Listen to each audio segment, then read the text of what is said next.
YouTube listeners, welcome back to our podcast, where we dive into the fascinating world of cultures, traditions, and everyday life. I'm Mira, and I'm to be here with my co-host Leo today. And I'm to be here with my co-host Mira, who's still trying to figure out how to use the coffee machine without spilling coffee all over the place. Oh, Leo, you're such a comedian. By the way, have you tried the new coffee shop downtown? I heard their coffee is to die for. Actually, I have. And I can confirm that their coffee is indeed to die for. Or at least, my taste buds died from the caffeine rush. Well, at least you're getting your caffeine fix. So, what's new with you? Did you have any exciting experiences between our last podcast and this one? Yes. So, I was at the airport, and I saw this guy trying to squeeze his entire family into a single suitcase. I was like, dude, you're not smuggling a small village? Yeah, that's hilarious. I've had my own share of airport adventures, but I think I'll stick to my usual chat in unpraised strategy. Well, Mira, you're a seasoned traveler, but I'm sure even you would have been impressed by that guy's packing skills, or lack thereof. I think I would have been more impressed by the guy's ability to fit his entire family into a single suitcase. I mean, that's some kind of magic right there. Anyway, enough about our travel stories. Today, we're going to talk about the fascinating countries Mali and Uzbekistan. That's right. With this podcast, we'll be diving into the differences between these two countries, answering all your questions, and helping you make informed decisions if you're considering moving, living, or marrying someone from one of these countries.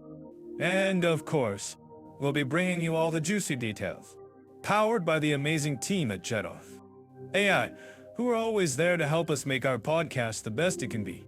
So, grab your favorite snack, get comfortable, and let's dive into the wonderful world of Mali and Uzbekistan.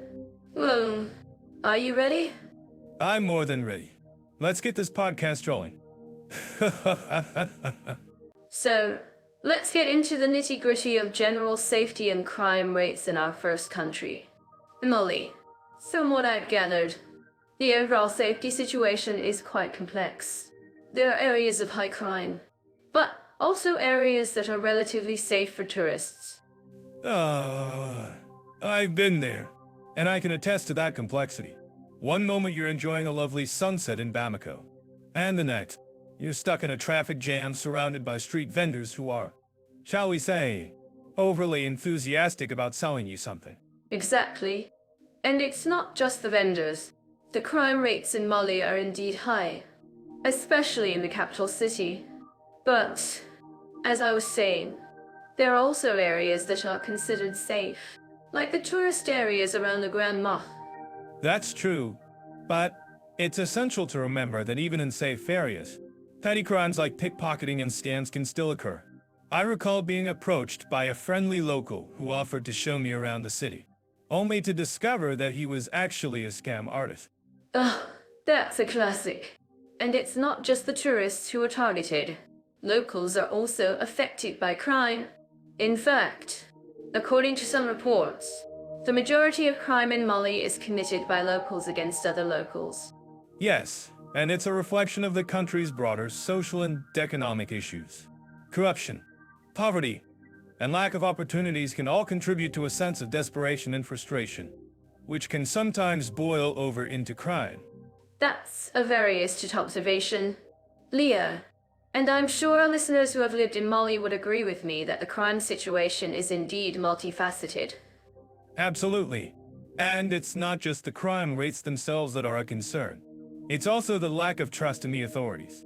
In Mali, the police and justice system are often seen as corrupt and ineffective, which can make it difficult for people to feel safe. I see what you mean. And it's not just the tourists who are affected by this lack of trust. Locals are also skeptical of the authorities.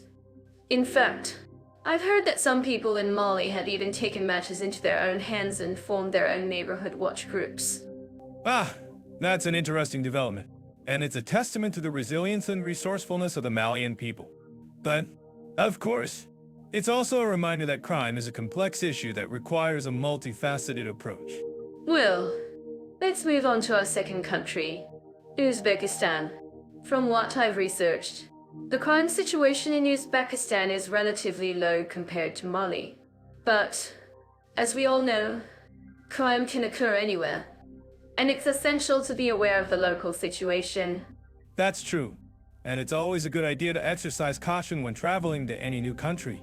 But, in Uzbekistan, the crime rates are indeed relatively low, especially in the tourist areas.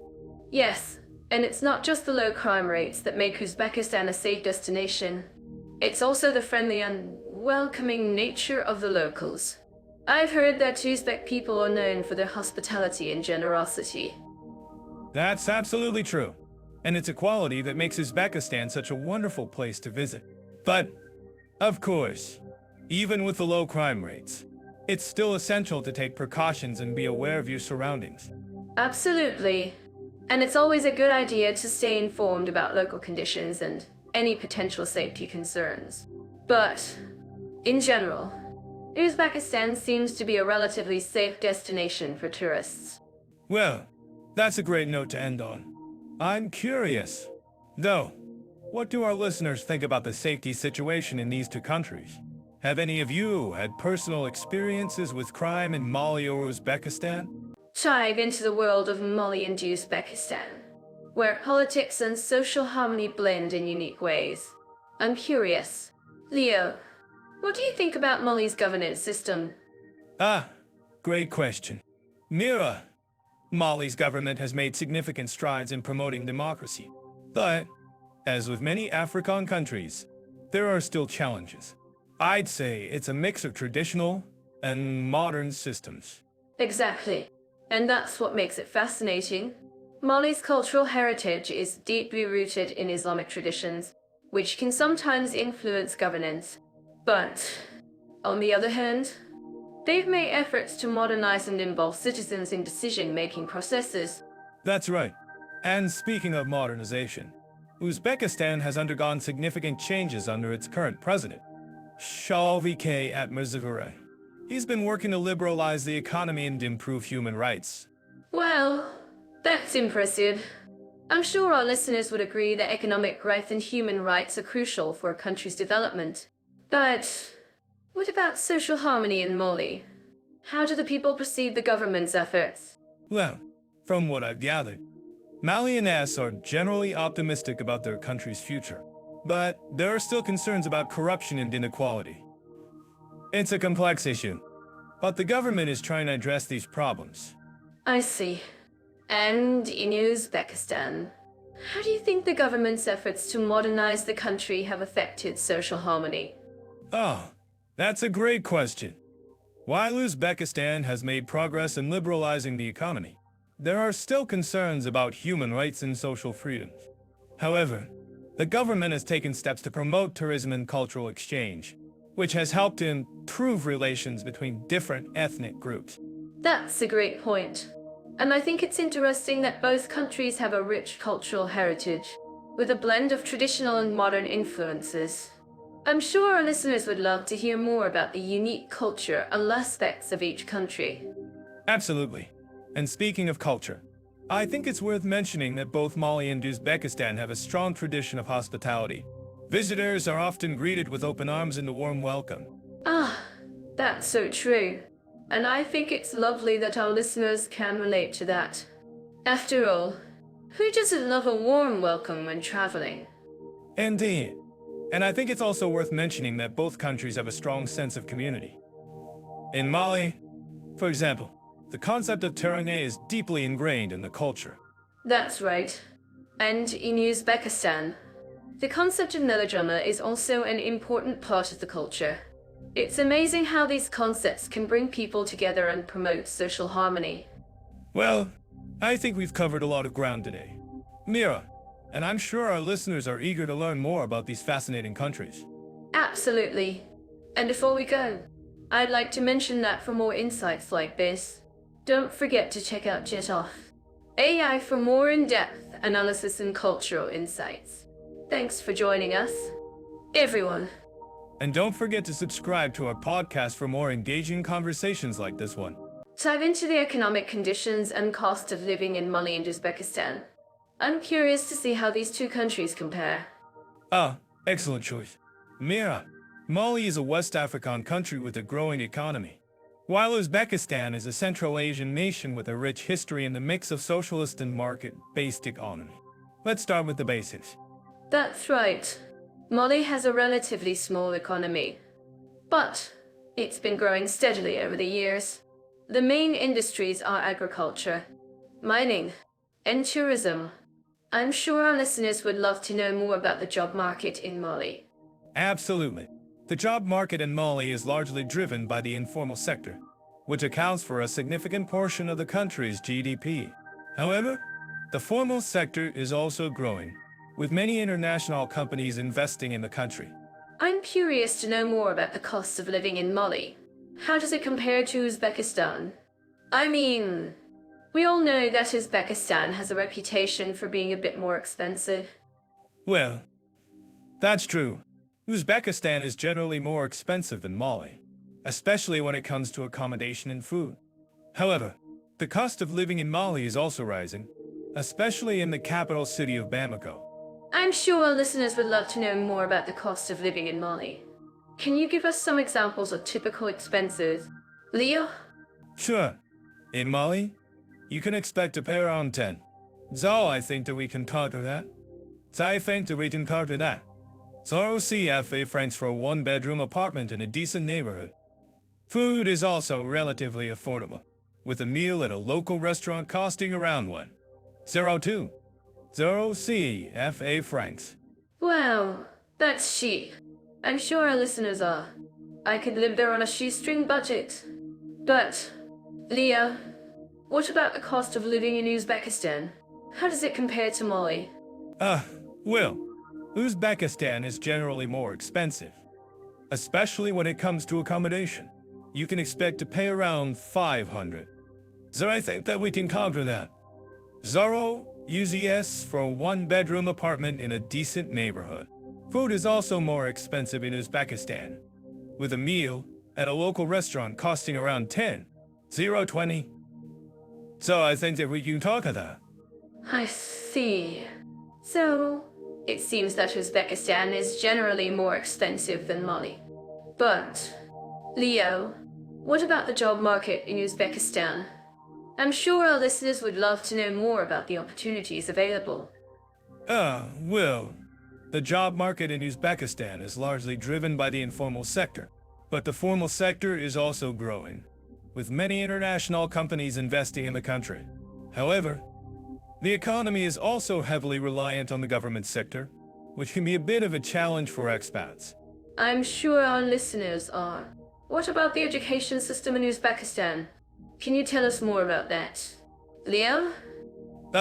Well, the education system in Uzbekistan is generally good, with a strong focus on science and mathematics.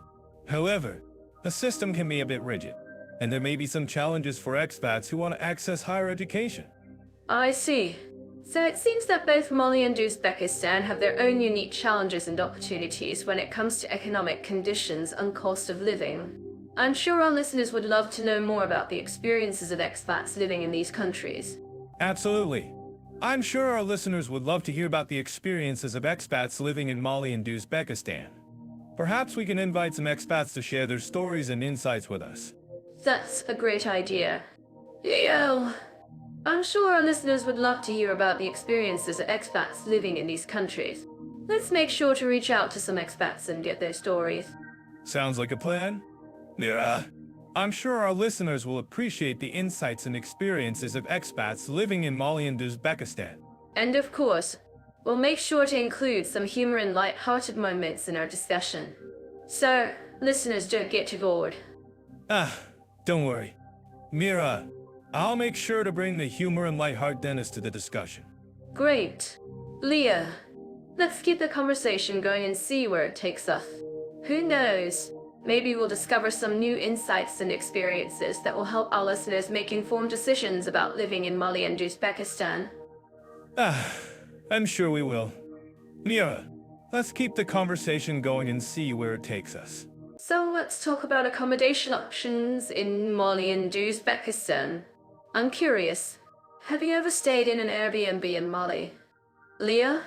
Actually, I stayed in a small guest house in Bamako, and it was a fascinating experience. The owner, Amadou, was so warm and welcoming. He even offered me a traditional Malian breakfast, which was a delicious mix of bread, spices, and fresh fruit. Wow, that sounds amazing. I've heard that Mali is known for its vibrant markets and rich cultural heritage. But what about Uzbekistan? Have you had any experience with accommodation options there? Ah, yes. I stayed in a beautiful silk factory turned boutique hotel in Samarkand. It was like stepping into a fairy tale, with intricately designed rooms and a stunning courtyard. And the staff was incredibly friendly, offering me a warm welcome and even showing me around the city. That sounds incredible. I've heard that Uzbekistan has a rich history of trade and cultural exchange, with many beautiful mosques and madrasas. But what about the accommodation options in Mali? I'm sure our listeners would love to hear more about the local markets and bazaars. Ah, yes. The markets in Mali are a treasure trove of colors and sounds. I visited the Grand Marché in Bamako, and it was like a feast for the senses. The vendors were selling everything from fresh produce to handmade crafts, and the atmosphere was so lively and vibrant. I'm sure our listeners would agree that the markets in Mali are a must-see. And what about the accommodation options in Uzbekistan? I've heard that the cities are quite modern and well-equipped, with many luxury hotels and resorts. Yes, that's true. Tashkent, the capital city, has a very modern feel, with many high-rise buildings and shopping centers. But even in the smaller towns, like Bukhara and Khiva, there are many beautiful old hotels and guest houses that have been restored to their former glory. I'm certain that our listeners living in Uzbekistan would agree that the old cities are a treasure trove of history and culture. And what about the accommodation options in Mali? I've heard that many expats prefer to stay in the capital city, Bamako, due to its more modern amenities. Ah, yes, that's true. Bamako has a more modern feel, with many high-rise buildings and shopping centers. But even in the smaller towns, like Mopti and Desigu, there are many beautiful old hotels and guest houses that have been restored to their former glory.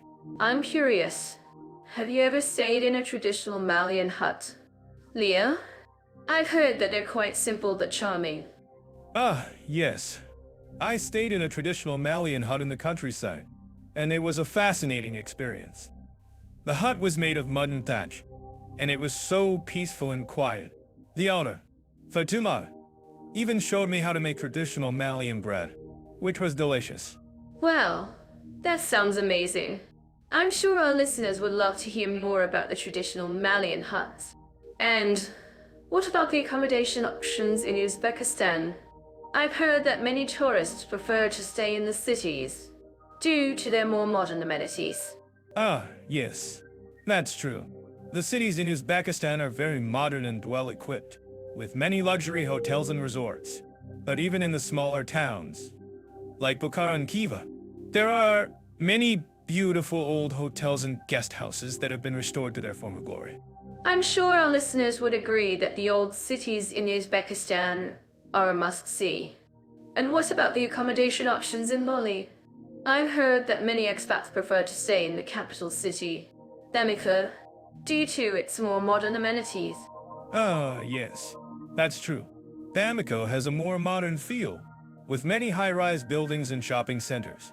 But even in the smaller towns, like Mopti and Desigu, there are many beautiful old hotels and guest houses that have been restored to their former glory.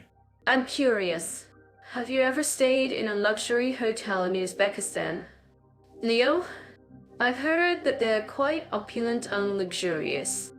Ah, yes. I stayed in a luxury hotel in Tashkent, and it was like staying in a palace. The rooms were so grand and luxurious, with marble floors and crystal chandeliers. and the service was top-notch, with friendly, unattentive staff. Wow, that sounds incredible.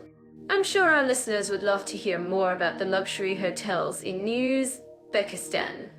And what about the accommodation options in Mali?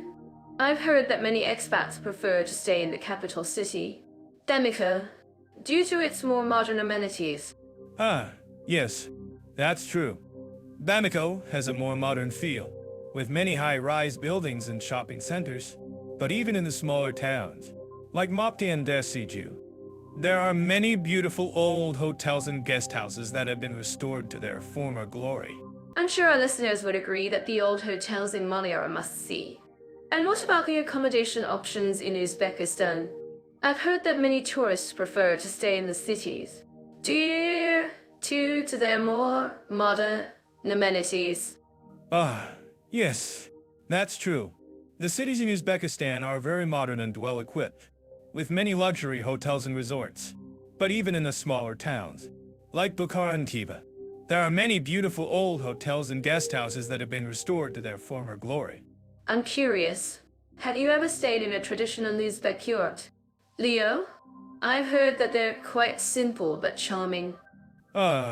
Yes.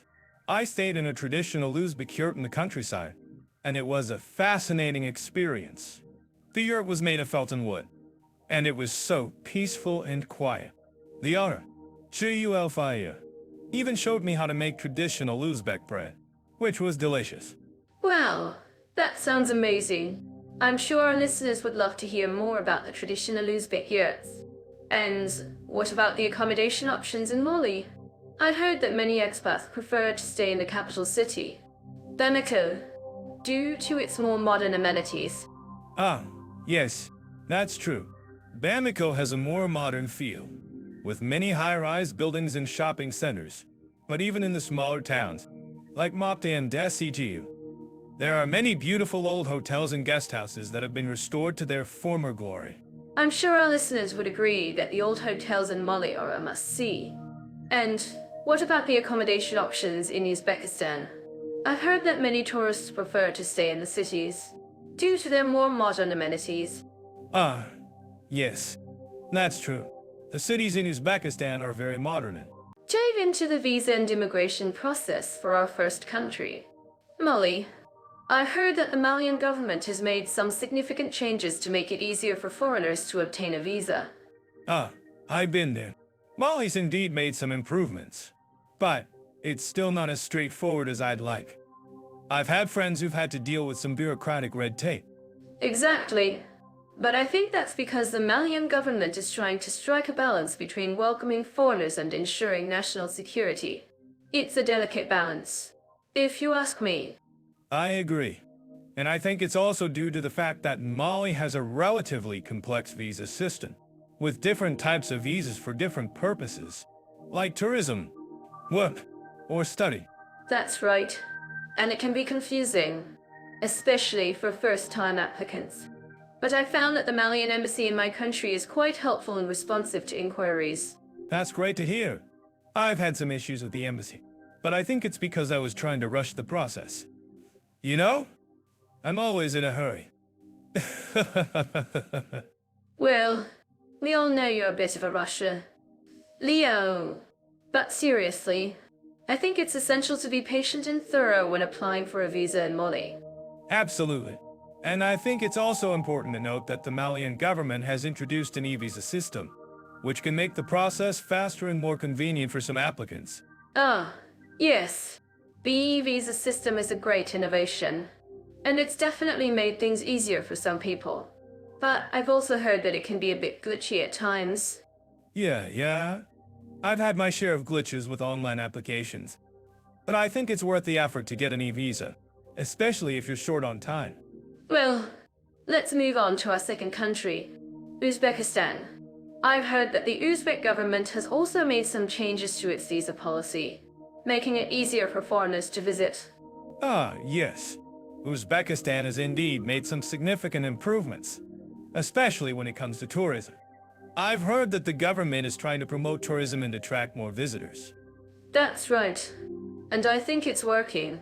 Because I've heard that Uzbekistan is becoming a more popular destination for tourists. Absolutely.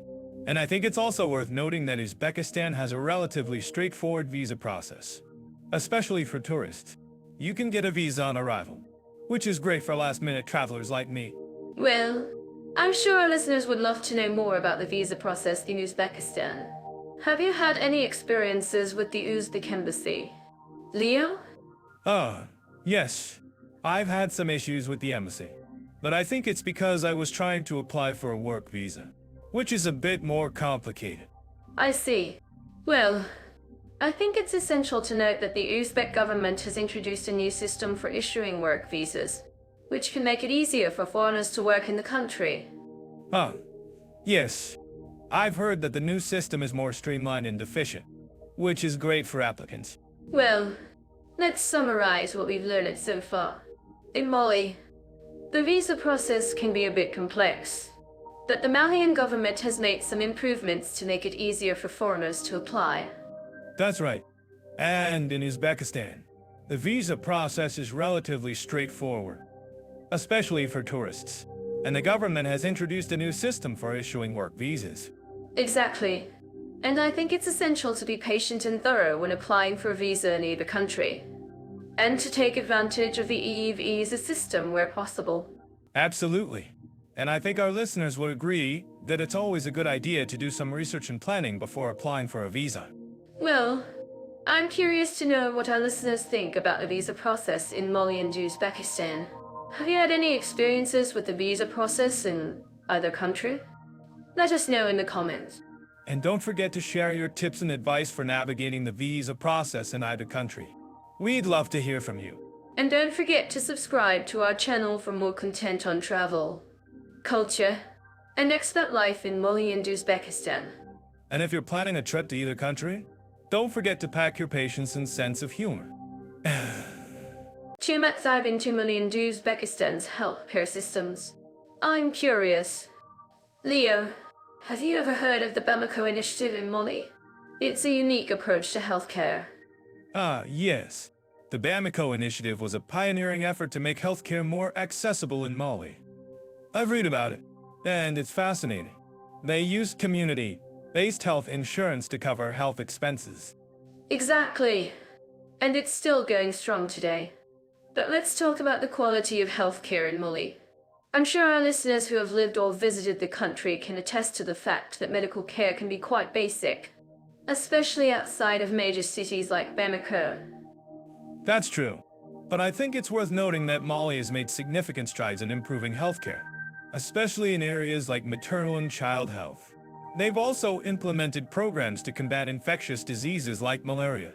Yes, and I'm sure our listeners would agree that prevention is key. But what about Uzbekistan? How does its healthcare system compare to Mali's? Well, Uzbekistan has a more centralized healthcare system, with a strong focus on preventive care. They've also invested in modernizing their healthcare infrastructure, including hospitals and clinics. That's impressive. And I've heard that Uzbekistan has a relatively high number of doctors and medical personnel per capita compared to Mali. But what about access to healthcare in rural areas? That's a challenge in both countries, unfortunately.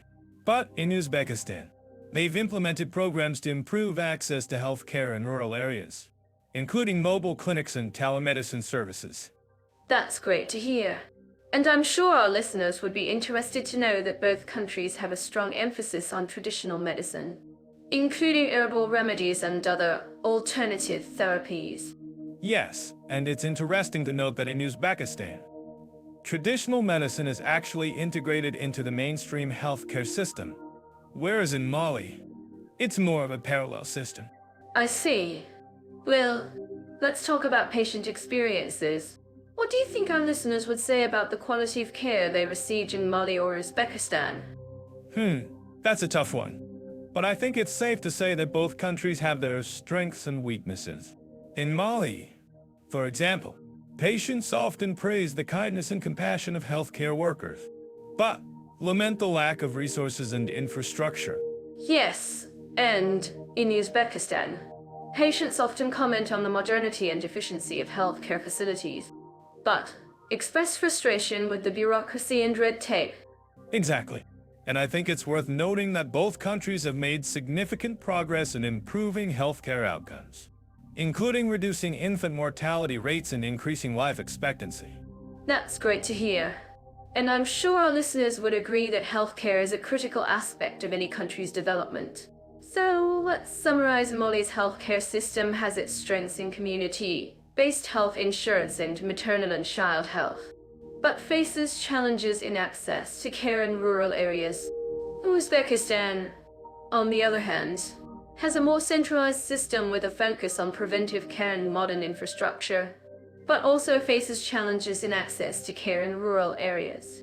Well said, Mia. And I think it's worth noting that both countries have made significant progress in improving healthcare outcomes, and there's still much to be learned from each other's approaches. Absolutely. And to our listeners, I'm curious, what do you think are the key challenges facing healthcare systems in Mali and Uzbekistan? Share your thoughts in the comments below. And don't forget to subscribe to our channel for more content on expat life and culture in Mali and Uzbekistan. Dive into transportation, infrastructure, and convenience in Mali and Uzbekistan. I'm to share some interesting facts and hear Leo's thoughts on the subject. Transportation in Africa versus Central Asia, this is going to be fun. Mali, in particular, has a unique challenge with its vast desert terrain, which affects road quality. That's right. Mali's desert landscape makes it difficult to maintain roads, but they're working on improving the situation. In contrast, Uzbekistan has a more developed transportation network, with many roads and highways connecting major cities. I've heard that Uzbekistan's roads are quite impressive, especially considering its Soviet-era infrastructure. However, I'm sure it's not without its challenges. What about public transportation in Mali? I've heard it's a bit unpredictable. Well, let's just say that public transportation in Mali can be an adventure. But hey, it's a great way to experience the local culture. In Uzbekistan, public transportation is more organized, with buses and marshruts connecting cities and towns. That's true, but I've heard that Uzbekistan's public transportation can be quite crowded, especially during peak hours. I bet our listeners in Uzbekistan can relate to this traffic chaos. Yeah, I'm sure they can. But in all seriousness, both countries have their own unique transportation challenges. For example, in Mali, the lack of paved roads makes it difficult to travel long distances. In Uzbekistan, the heat during the summer months can make traveling uncomfortable. Yes. The heat in Uzbekistan can be unbearable during the summer, but at least they have air-conditioned buses and trains, which makes traveling a bit more comfortable. I bet our listeners in Uzbekistan appreciate those amenities. Exactly. And speaking of amenities, let's talk about transportation options for tourists. In Mali, tourists often rely on private vehicles or tour operators to get around. In Uzbekistan, tourists can use a combination of public transportation and private vehicles, depending on their preferences. That's a great point. Mira, Uzbekistan's transportation network is quite tourist-friendly, with many options available for visitors. But I've heard that Mali's transportation infrastructure is still developing, which can make it difficult for tourists to get around. Yes, that's true, Leo. However, many tourists are drawn to Mali's unique cultural experiences and natural beauty, which makes the challenges of transportation worth it. In Uzbekistan, tourists can also experience the country's rich cultural heritage, but with more ease, thanks to its developed transportation network. I see what you mean. Mira, Uzbekistan's transportation network is definitely more developed, but Mali's unique cultural experiences make it a great destination for adventurous travelers. Exactly. Leo. And speaking of adventurous travelers, let's talk about transportation options for those who want to explore off the beaten path. In Mali, tourists can hire local guides or rent vehicles to explore the country's vast desert landscapes. That sounds like an adventure. Mira, but I've heard that Mali's transportation infrastructure can be quite limited in rural areas. making it difficult to explore off the beaten path. Yes, that's true. Leo, many tourists are willing to take the challenge and explore Mali's rural areas, which can be a truly unique experience. In Uzbekistan, tourists can also explore rural areas, but with more ease, thanks to its developed transportation network. Ah, I see what you mean. Leo, Uzbekistan's transportation network makes it easier to explore rural areas. But Mali's unique cultural experiences make it a great destination for adventurous travelers. Exactly. Leo. And speaking of unique cultural experiences, let's talk about the role of transportation in Mali's economy. In Mali, transportation is a significant contributor to the country's economy, with many people relying on transportation for their livelihoods. That's a great point. Mira, transportation is indeed a vital part of Mali's economy, and it's essential for the country's development. In Uzbekistan, transportation is also a significant contributor to the country's economy, but it's more developed and organized. Yes, that's true. Leo, Uzbekistan's transportation network is more developed, but Mali's transportation infrastructure is still developing, which makes it a great opportunity for investment and growth. I see what you mean. Mira, Mali's transportation infrastructure is still developing, but it has the potential for growth and development, which makes it an exciting opportunity for investors. Exactly. Leo, and speaking of growth and development, let's talk about the challenges facing transportation infrastructure in both countries. In Mali, the lack of paved roads and limited transportation options make it difficult to travel long distances. That's a great point. Mira, Mali's transportation infrastructure is indeed a challenge, but it's also an opportunity for growth and development. In Uzbekistan, the heat during the summer months can make traveling uncomfortable, but the country's transportation network is well developed and organized. Well, it's clear that both countries have their own unique transportation challenges and opportunities. But, in all seriousness, transportation infrastructure is a vital part of both countries' economies and development. I couldn't agree more. Mira, transportation infrastructure is indeed a vital part of both countries' economies and development, and it's essential for the growth and prosperity of both nations. And, speaking of growth and prosperity, let's wrap up this topic by talking about the importance of transportation infrastructure in both Mali and Uzbekistan. I bet our listeners appreciate the importance of a well-developed transportation network. Absolutely. Mira, a well-developed transportation network is essential for the growth and prosperity of any country. And I'm sure our listeners in both Mali and Uzbekistan can relate to the importance of transportation infrastructure in their daily lives. Well, that's all for this topic. Folks, thanks for tuning in. And we'll be back with more exciting topics and conversations. Until next time, stay safe on the roads, and happy travels. So when it comes to language barriers, I think Mali and Uzbekistan have some fascinating differences. In Mali, French is an official language, but there are over 40 local languages spoken, including Bambara and Soninke. It's not uncommon to see people speaking multiple languages in one conversation. That's amazing. In Uzbekistan, however, the language situation is quite unique. Uzbek is the official language, but many people also speak Russian, which was the language of the Soviet Union. I've heard that even some Uzbeks speak Russian as their first language. I'm curious. Leo, have you ever tried to learn a local language while traveling? I've had some success with picking up phrases in Bambara, but I'm sure it's not as easy as it looks. Oh, I've tried, but my pronunciation is terrible. I'm more of a point and laugh kind of guy when it comes to communication. But seriously, I think it's amazing how people in Mali and Uzbekistan manage to communicate with each other despite language barriers. Absolutely. In Mali, for example, people often use gestures and body language to convey meaning. I've seen people using elaborate hand gestures to explain complex ideas. It's quite impressive. I can imagine.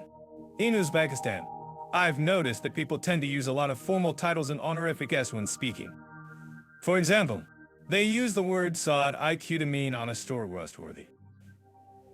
It's a sign of respect, but it can also be quite confusing for foreigners. I'm certain that our listeners living in Mali would agree with me that learning a few key phrases in the local language can go a long way in making connections with locals. In Bambara, for example, learning to say salam and salam you can be very useful. Ah, but what about when you make a mistake and use the wrong phrase? I've seen Mira try to use Bambara phrases. And let's just say it's entertaining. Oh, Leo, you're just jealous because you can't speak Bambara as well as I can. But seriously, language learning is a journey. And it's okay to make mistakes. I think what's most interesting about language barriers is how they shape cultural communication norms. In Uzbekistan, for example, people tend to use a lot of indirect language and avoid direct confrontation. It's a very polite culture, but it can also be quite challenging for foreigners to navigate. That's a great point.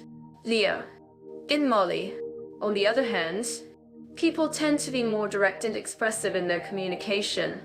It's a very vibrant and expressive culture, but it can also be overwhelming for foreigners who are not used to it. I'm actually curious about what our listeners think about this. Have you ever had to navigate a language barrier while traveling? How did you handle it? Well, Leo, I think we should ask our listeners to share their experiences in the comments. But, in the meantime, let's talk about some language learning tips. Have you ever tried using language learning outside Duolingo? Oh, I've tried, but I'm more of a language learning through osmosis kind of guy. I just immerse myself in the language and hope for the best. Well, that's one way to do it. Leo!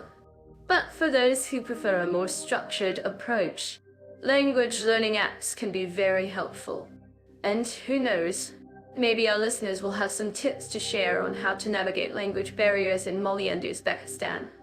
I'm curious. Leo, have you ever thought about what makes Mali and Uzbekistan unique in terms of cultural diversity? Well, Mira, I think what's fascinating about Mali is its mix of traditional and modern cultures. From the vibrant markets in Bamako to the ancient ruins of Timbuktu, there's a palpable sense of history and cultural heritage. That's so true. And I think it's worth noting that Mali has a rich tradition of tolerance and acceptance. In fact, the country has a long history of hosting people from different ethnic and religious backgrounds, which has contributed to its unique cultural landscape. That's a great point, Mira. And I think Uzbekistan also has a rich cultural heritage, with its own unique blend of Central Asian and Islamic influences. The country's architecture, for example, is a testament to its rich history, with its stunning mosques and madrasas. Absolutely. And I think it's interesting that both countries have a strong emphasis on hospitality and welcoming guests. In Mali, for example, visitors are often greeted with a warm smile and a cup of tea, while in Uzbekistan, visitors are often treated to a traditional meal and a warm welcome. That sounds like a great way to start a trip, Mira. And I think it's also worth noting that both countries have a strong sense of community and social cohesion. In Mali, for example, the concept of teranga or hospitality is deeply ingrained in the culture, while in Uzbekistan, the concept of dialog or generosity is highly valued. I love that. And I think it's also worth noting that both countries have a rich tradition of storytelling and oral tradition. In Mali, for example, the griots or traveling musicians are an important part of the cultural heritage. While in Uzbekistan, the story of the great poet Taxation is still widely told and celebrated. That's a great point, Mira. And I think it's also worth noting that both countries have a strong sense of national identity and pride. In Mali, for example, the country's rich cultural heritage is often celebrated through music and dance, while in Uzbekistan, the country's history and traditions are often showcased through its stunning architecture and art. I think that's a great way to put it. Leo, and I'm curious, what do you think about the role of women in both countries? I've heard that women play a significant role in Mali's cultural heritage, particularly in the area of music and dance. Ah, yes, that's true, Mira. In Mali, Women are often the main performers and storytellers, and their contributions to the country's cultural heritage are invaluable. And I think it's also worth noting that Uzbekistan has a strong tradition of female leaders and scholars, who have made significant contributions to the country's history and culture. I'm actually curious about what our listeners think about this. Do you think that women's roles in Mali and Uzbekistan are unique in any way compared to other countries? Well, Mira, I think it's worth noting that both countries have a strong sense of community and social cohesion, which is reflected in the roles that women play in both countries. And I think it's also worth noting that both countries have a rich tradition of storytelling and oral tradition, which is often passed down through generations of women. That's a great point, Leo. And I think it's also worth noting that both countries have a strong sense of national identity and pride, which is reflected in the way that women are portrayed and celebrated in both cultures. I think that's a great way to put it. Mira, and I'm curious, what do you think about the impact of globalization on cultural diversity in both countries? Do you think that globalization has helped to promote cultural exchange and understanding? Or has it had a negative impact on local cultures? That's a great question.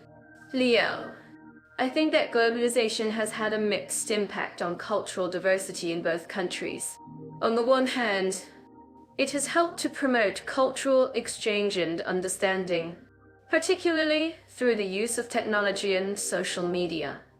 On the other hand, it has also had a negative impact on local cultures, particularly through the spread of Western values and consumerism. I think that's a great point, Mira.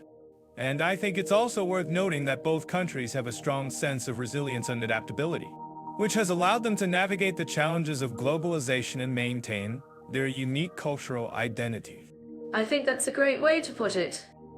And I'm curious, what do you think about the role of education in promoting cultural diversity and tolerance in both countries?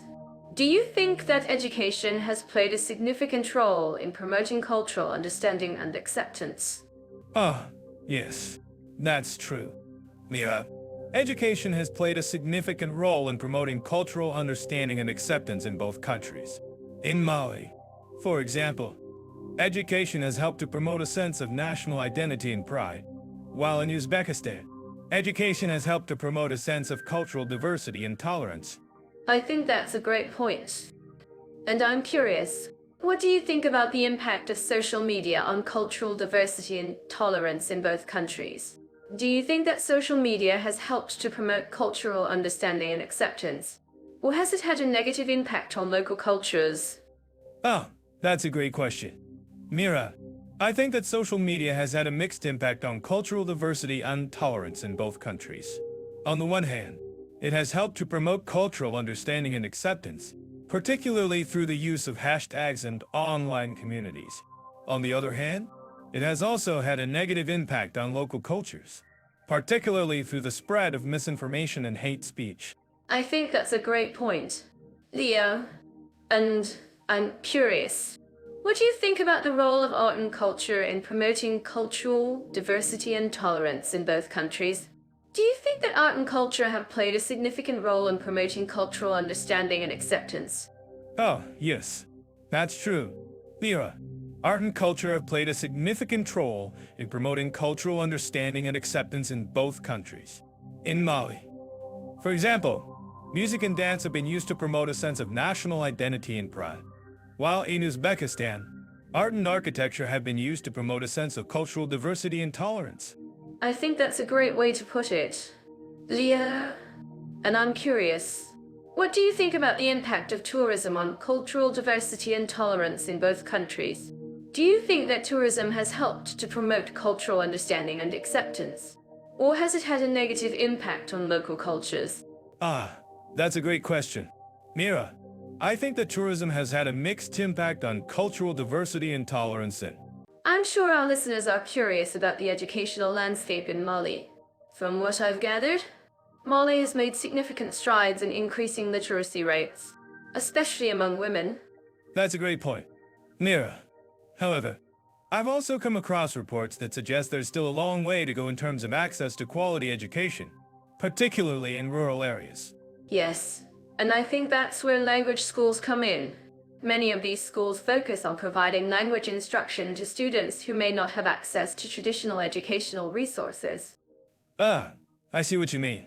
In Uzbekistan, for example, there are many language schools that cater to international students, offering courses in languages like English, Russian, and even Chinese. That's fascinating. Leo, I'm sure our listeners would love to hear more about the language learning environment in Uzbekistan. Can you tell us a bit more about it?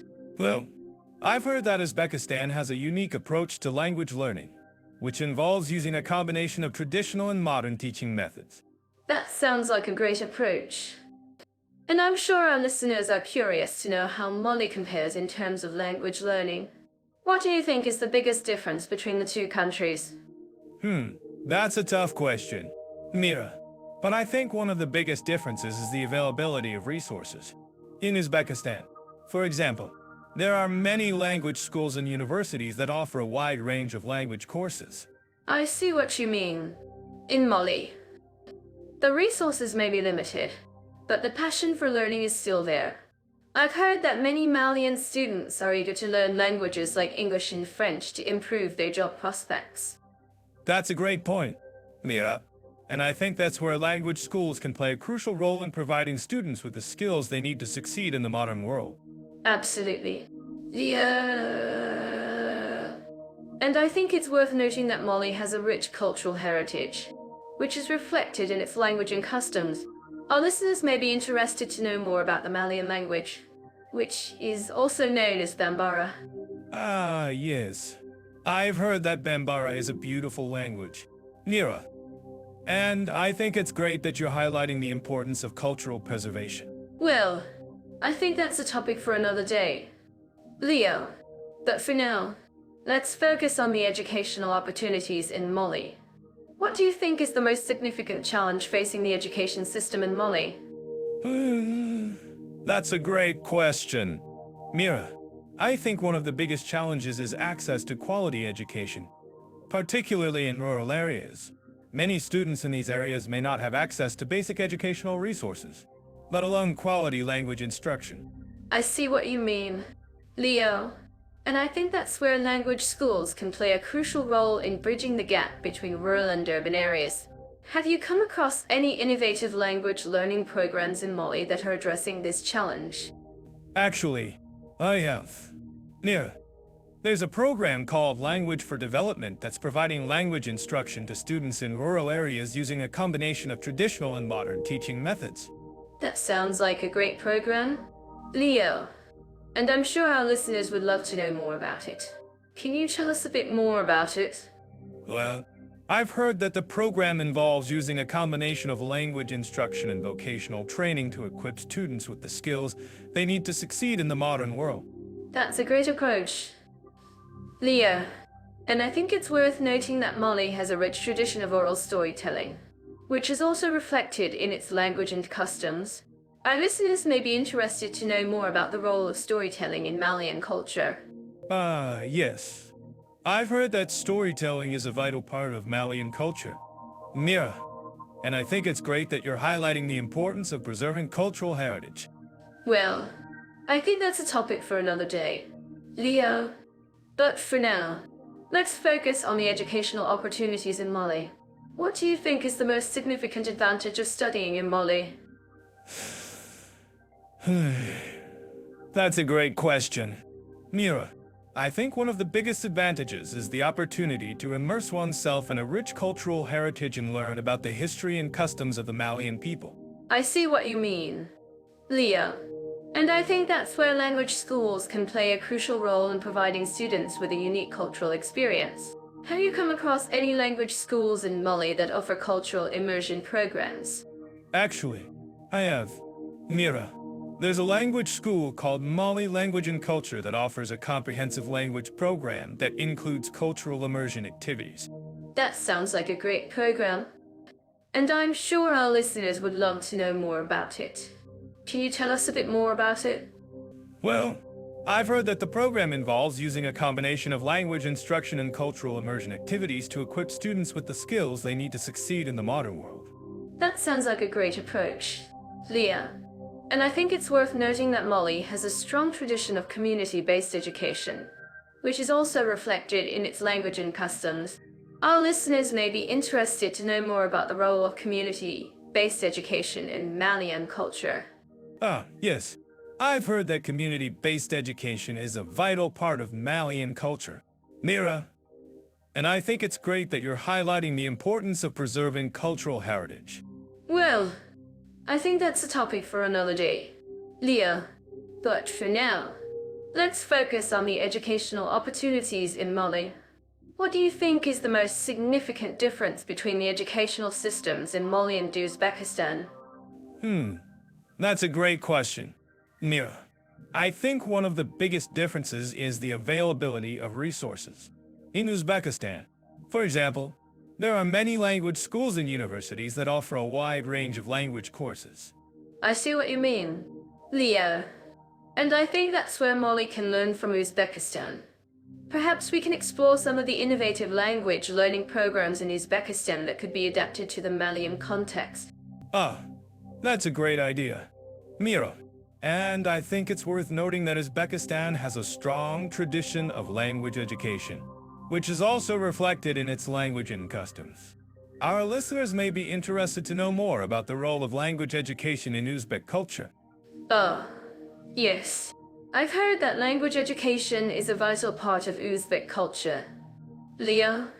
And I think it's great that you're highlighting the importance of preserving cultural heritage.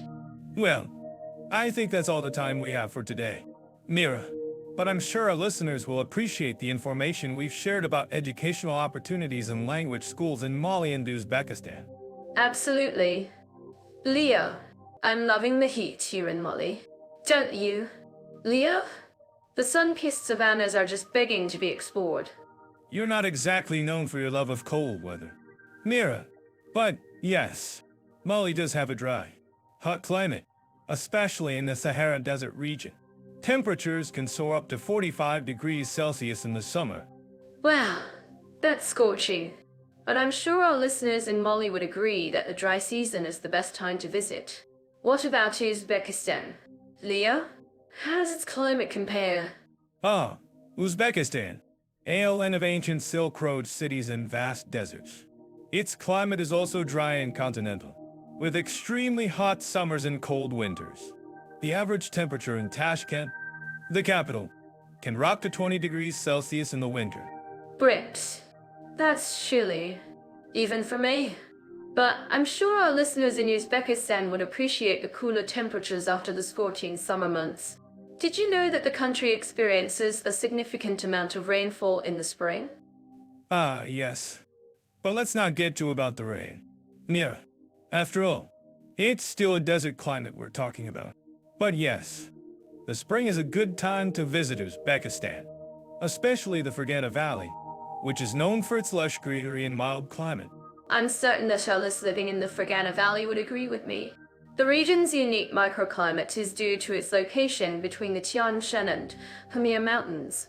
It's a perfect place for growing fruits and vegetables. You're making me hungry, Mira.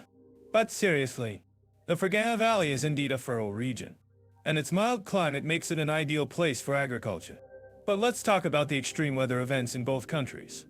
Mali is prone to dust storms and sandstorms, especially during the dry season. Oh, yes. And Uzbekistan is not immune to extreme weather events either. The country experiences sandstorms, droughts, and even occasional flooding in the spring. It's essential for our listeners to be prepared for these events and take necessary precautions. Absolutely. And it's also crucial to note that both countries have taken steps to mitigate the effects of climate change. For example, Mali has implemented reforestation programs to combat desertification, while Uzbekistan has invested in renewable energy sources, such as solar and wind power. I'm actually curious about what our listeners think about this. Do you think these efforts are enough to combat climate change in both countries? Let us know in the comments. And while we're on the topic of comments, I'm sure our listeners in Mali would appreciate some advice on how to stay cool during the scorching summer months. Any suggestions, Mira? Well, Leo, I think our listeners should try some of the local remedies, like drinking plenty of water and eating cooling foods like yogurt and salads. Ah, yes. And don't forget to wear a hat and sunglasses to protect yourself from the sun. I'm sure our listeners would agree that prevention is the best medicine when it comes to heat-related illnesses. And if all else fails, we can always try some of the local cooling drinks, like mint tea or cumin juice. Well, there you have it. Folks, a brief look at the climate and seasonal conditions in Mali and Uzbekistan. I'm sure our listeners have learned something new and interesting today. I'm sure our listeners would agree that food culture is an essential part of understanding a country's identity. Let's dive into the culinary heritage of Mali and Uzbekistan. What comes to mind when you think of Malian cuisine? Leo? Oh, Mira, you know I'm a sucker for spicy food, and Mali's got its fair share of hot peppers.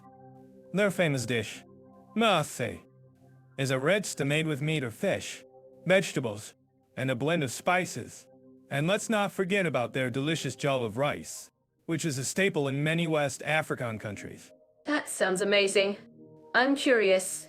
Leo, have you ever tried making mafé from scratch? I've heard it's a labor of love. Well, Mira, I've tried my hand at cooking mafé, but I think I'll stick to ordering it from a local restaurant. The process of making it from scratch is indeed time-consuming, but the end result is well worth it. And speaking of local restaurants, have you tried the Malian dish, Bukhara? Actually, I haven't, but I'd love to try it. I've heard it's a fried bean cake that's popular in many West African countries, and I'm sure our listeners would love to know more about it. Leo, can you tell us more about Akara and its significance in Malian cuisine? Mira, you're right as always. Akara is a staple in many West African countries, and it's made from a mixture of beans, onions, and spices. It's often served with a side of sauce or pepper, and it's a popular breakfast food in many Malian households. That sounds delicious. And I'm sure our listeners would love to know more about the nutritional benefits of Akara. Can you tell us, Leo, why Akara is considered a nutritious food option? Mira, you're right on the money again. Akara is a great source of protein, fiber, and vitamins, making it an excellent food option for those looking to maintain a healthy diet. And did you know that Akara is also gluten-free? Wow, that's impressive. I'm sure our listeners would love to know more about the gluten-free aspect of Akara. And speaking of gluten-free options, let's talk about Uzbek cuisine. What's your take on Uzbek food? Leo? Mira, Uzbek cuisine is a treasure trove of flavors and spices. Their famous dish, PLOV, is a hearty rice pilaf made with meat, vegetables, and spices. And let's not forget about their delicious sherpa soup, which is made with lamb or beef broth and served with a side of flatbread. That sounds amazing. I'm curious. Leo, have you ever tried making PLOV from scratch? I've heard it's a bit of a challenge. Mira, I've tried my hand at cooking PLOV, but I think I'll stick to ordering it from a local restaurant. The process of making it from scratch is indeed time-consuming, but the end result is well worth it. And speaking of local restaurants, have you tried the Uzbek dish, manti? Actually, I haven't, but I'd love to try it. I've heard it's a type of dumpling that's popular in many Central Asian countries, and I'm sure our listeners would love to know more about it. Leo, can you tell us more about manti and its significance in Uzbek cuisine? Mira, you're right as always. Manti is a staple in many Central Asian countries, and it's made from a mixture of meat, onions, and spices. It's often served with a side of sauce or pepper, and it's a popular dish in many Uzbek households. That sounds delicious, and I'm sure our listeners would love to know more about the nutritional benefits of manti. Can you tell us, Leo, why manti is considered a nutritious food option? Mira, you're right on the money again. Manti is a great source of protein, fiber, and vitamins, making it an excellent food option for those looking to maintain a healthy diet. And did you know that manti is also gluten-free? Wow, that's impressive. I'm sure our listeners would love to know more about the gluten-free aspect of Manti. And speaking of gluten-free options, I think it's interesting to note that both Mali and Uzbekistan have a rich cultural heritage when it comes to food. What do you think is the common thread between the two countries' cuisines? Leo? Mira. I think it's the emphasis on community and sharing meals together. In both Mali and Uzbekistan, food is a big part of social gatherings and celebrations. And I think that's something that we can all learn from the importance of sharing meals with others and building connections through food. That's a great point. Leo, and I think our listeners would love to know more about the cultural significance of food in both Mali and Uzbekistan. Can you tell us more about the role of food in these cultures? Leo? Mira, I'd be happy to. In both Mali and Uzbekistan, food plays a big role in bringing people together and fostering community. In Mali, for example, food is often served at social gatherings and celebrations, and it's a way of showing hospitality to guests. And in Uzbekistan, food is also a big part of social gatherings, and it's often served at weddings and other celebrations. That's fascinating. And I think it's interesting to note that both Mali and Uzbekistan have a rich tradition of storytelling through food. Can you tell us more about that? Leo? Mira, I think it's the way that food is used to tell stories and share cultural heritage. In both Mali and Uzbekistan, food is often used to pass down traditions and stories from one generation to the next. And I think that's something that we can all learn from the importance of preserving cultural heritage through food. That's a great point. Leo, and I think our listeners would love to know more about the role of women in Mali and Uzbekistan's cuisines. Can you tell us more about that? Leo? Mira, I think it's the way that women play a big role in cooking and preparing meals in both Mali and Uzbekistan. In Mali, for example, women are often responsible for cooking and preparing meals, and they're also responsible for passing down culinary traditions from one generation to the next. And in Uzbekistan, women also play a big role in cooking and preparing meals, and they're also responsible for passing down culinary traditions. That's fascinating. And I think it's interesting to note that both Mali and Uzbekistan have a rich tradition of using local ingredients in their cuisine. Can you tell us more about that? Leo? Mira, I think it's the way that... I'm fascinated by Mali's rich cultural heritage, especially the ancient city of Timbuktu, which was once a major center of Islamic learning and trade. Whoa! The intricate mud brick architecture and vibrant markets are a testament to the city's resilience and adaptability. Yes. Timbuktu is indeed a treasure trove of history. But have you ever wondered about the fascinating blend of African, Arab, and European influences that shaped its culture? It's like a delicious stew, with each ingredient adding its unique flavor. Exactly. Leo, and speaking of flavors, let's talk about the incredible music scene in Mali.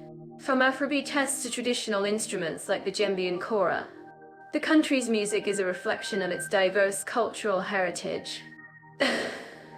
I'm sure our listeners would agree that music is a universal language that transcends borders. Absolutely. Lira. And what's fascinating is how Mali's music has influenced other cultures around the world. For example, the iconic song So Ado Blues by Miriam Makeba was inspired by Malian music. Boom! It's amazing to see how cultural exchange can lead to such incredible artistic expressions. Jetoff, I loves uncovering stories like this. And so do we. The way Mali's culture has been shaped by its history is truly remarkable. And have you heard about the vibrant art scene in Mali? From wood carvings to textiles, the country's artisans are renowned for their creativity and skill. Yes. The art of Mali is a reflection of its rich cultural heritage. And did you know that the country is home to some of the most impressive mud brick architecture in the world? Well, the Great Mosque of Djenné is a masterpiece of Islamic architecture that dates back to the 13th century. That's incredible. Leo! And I'm sure our listeners would love to know more about the history behind this magnificent structure. Perhaps we can explore the stories behind the intricate carvings and ornate decorations that adorn the mosques' walls. Ah, what a great idea. Mira! And while we're on the topic of art, let's talk about the incredible textiles of Mali. From vibrant cotton prints to intricate embroidery, the country's artisans are masters of their craft.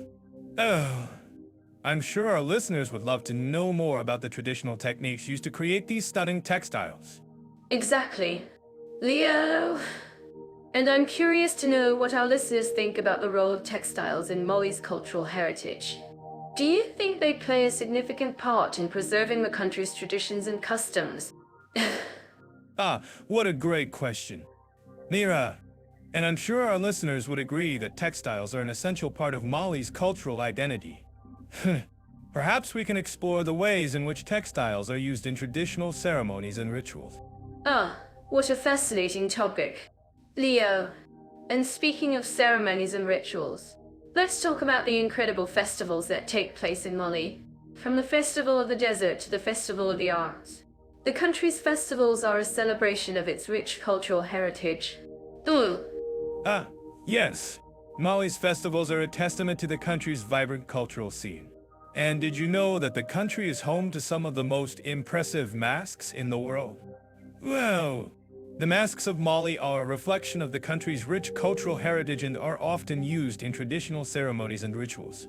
Ah, that's incredible. Yeah. And I'm sure our listeners would love to know more about the significance of these masks.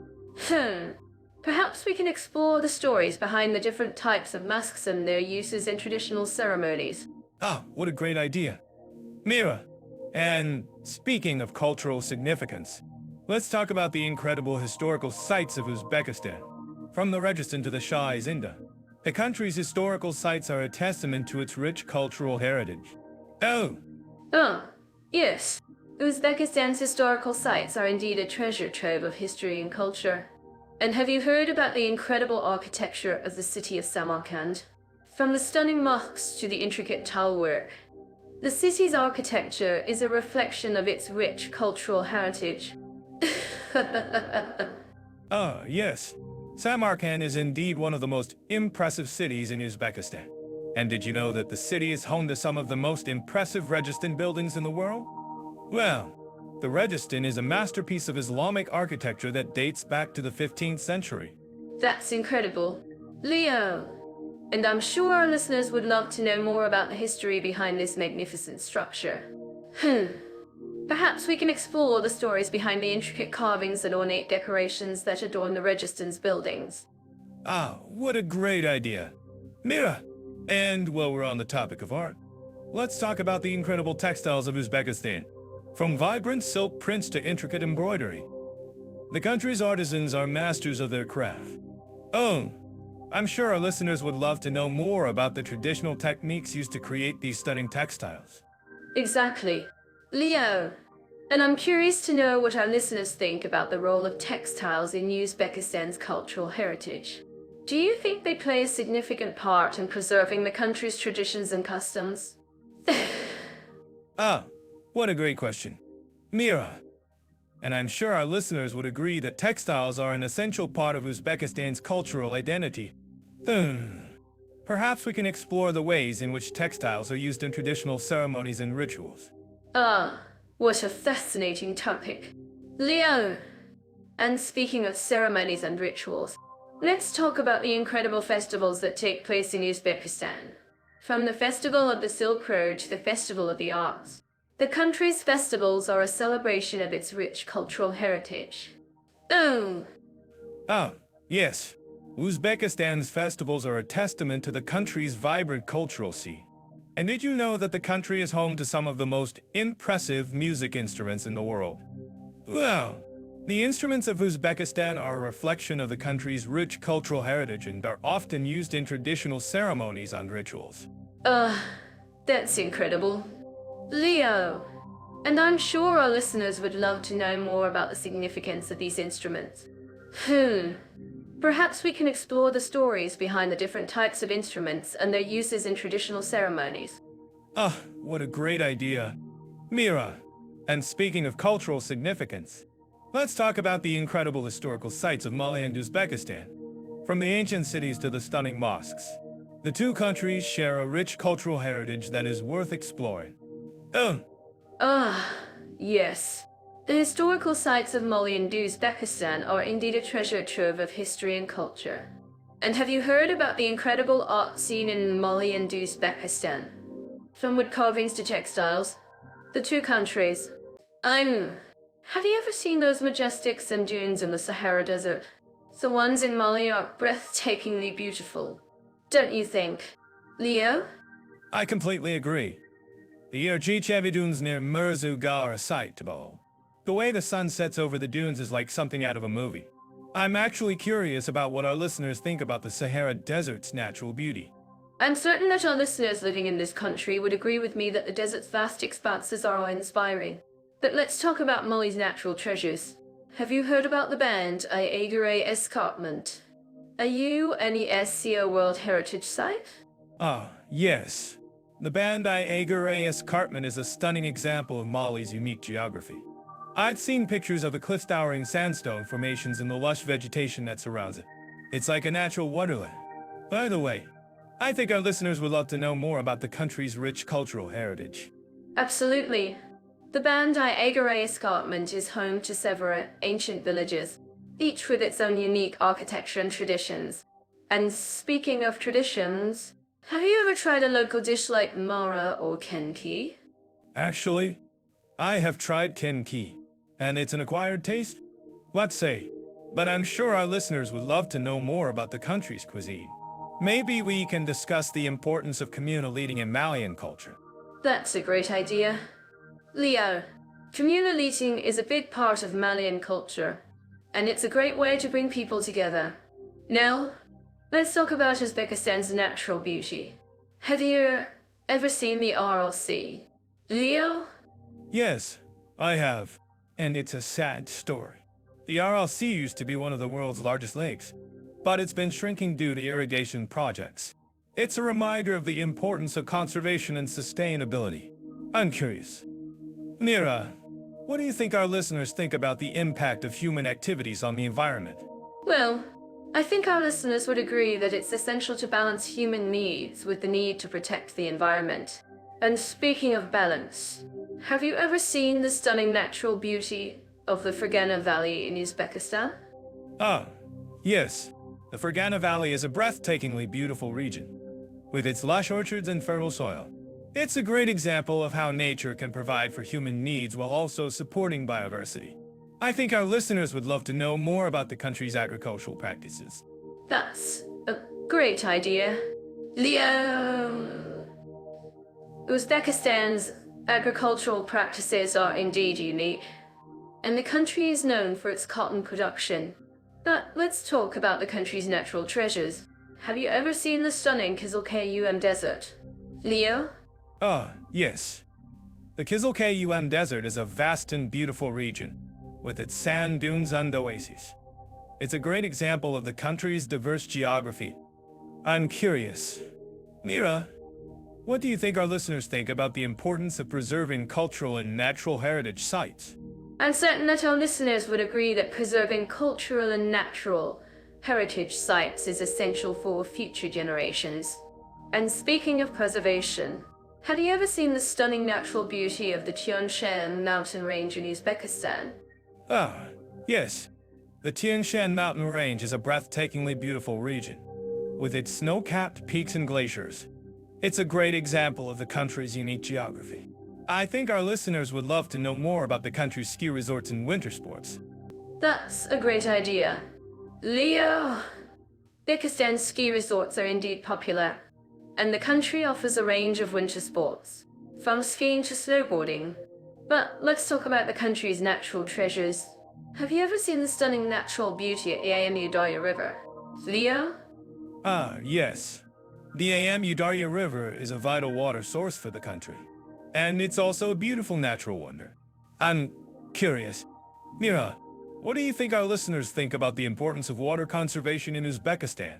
I'm certain that our listeners would agree that water conservation is essential in Uzbekistan, given the country's arid climate. And speaking of climate, Have you ever seen the stunning natural beauty of the Kizil-Kayum deserts and dunes during a sandstorm? Leo? Actually, I have seen sandstorms in the Kizil-Kayum desert, and they're a sight to behold. The sand dunes swirl around you, and it's like being in a natural wonderland. By the way, I think our listeners would love to know more about the country's unique cultural practices, like the traditional Kaloke dance. That's a great idea. Leo? The Kaloke dance is indeed a unique cultural practice, and it's a great example of the country's rich cultural heritage. And speaking of heritage, have you ever seen the stunning natural beauty of the ancient city of Khiva? Leo? Yes. The ancient city of Khiva. The ancient city of Khiva is a breathtakingly beautiful region, with its ancient architecture and stunning natural scenery. It's a great example of the country's unique cultural and natural heritage. I think our listeners would love to know more about the country's history and cultural significance. That's a great idea. Leo, Uzbekistan's history and cultural significance are indeed fascinating, and the country is home to many ancient cities and cultural landmarks. But let's talk about the country's natural treasures.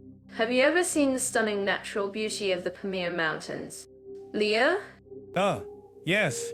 The Pamir Mountains are a breathtakingly beautiful region, with their snow-capped peaks and glaciers. It's a great example of the country's unique geography. I'm curious. Mira, what do you think our listeners think about the importance of preserving the country's natural treasures for future generations? I'm certain that our listeners would agree that preserving the country's natural treasures is essential for future generations. And speaking of preservation, have you ever seen the stunning natural beauty of the Aral Sea's lake bed? Leo? Yes.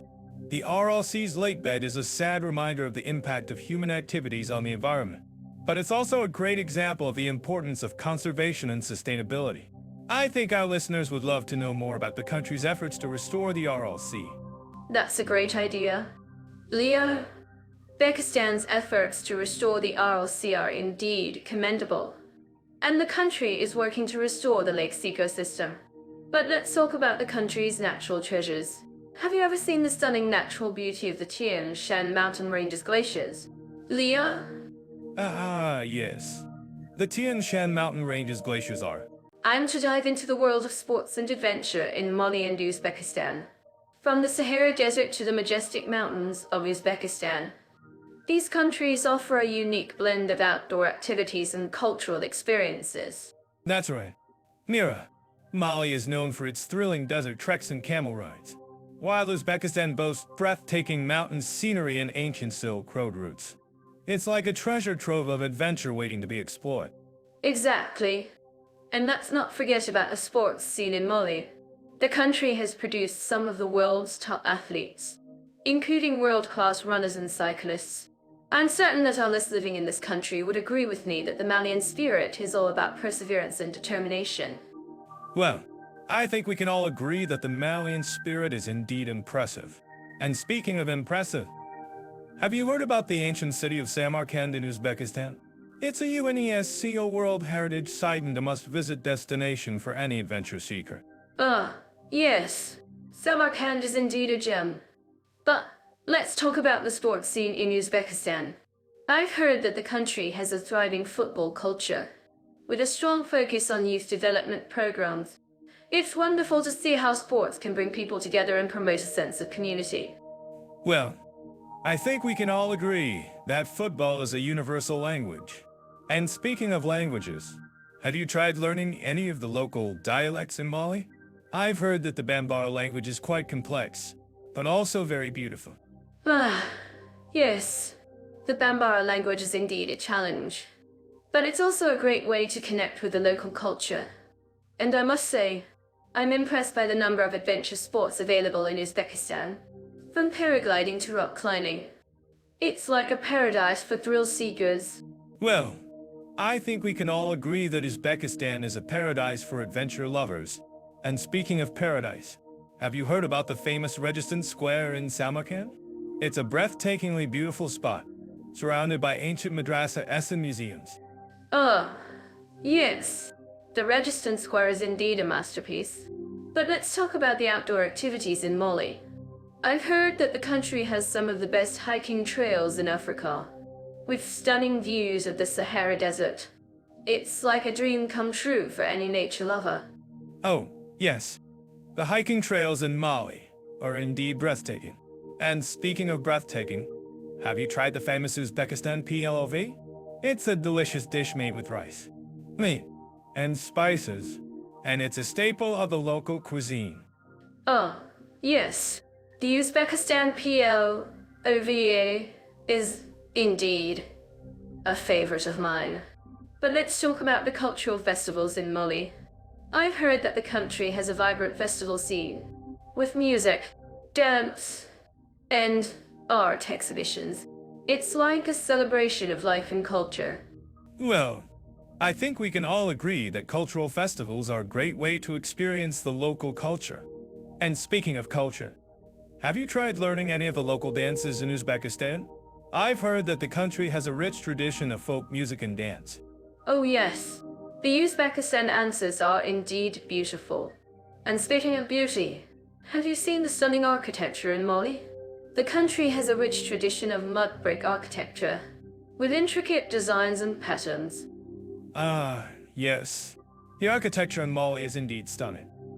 And speaking of stunning, have you tried the famous Uzbekistan silk carpets?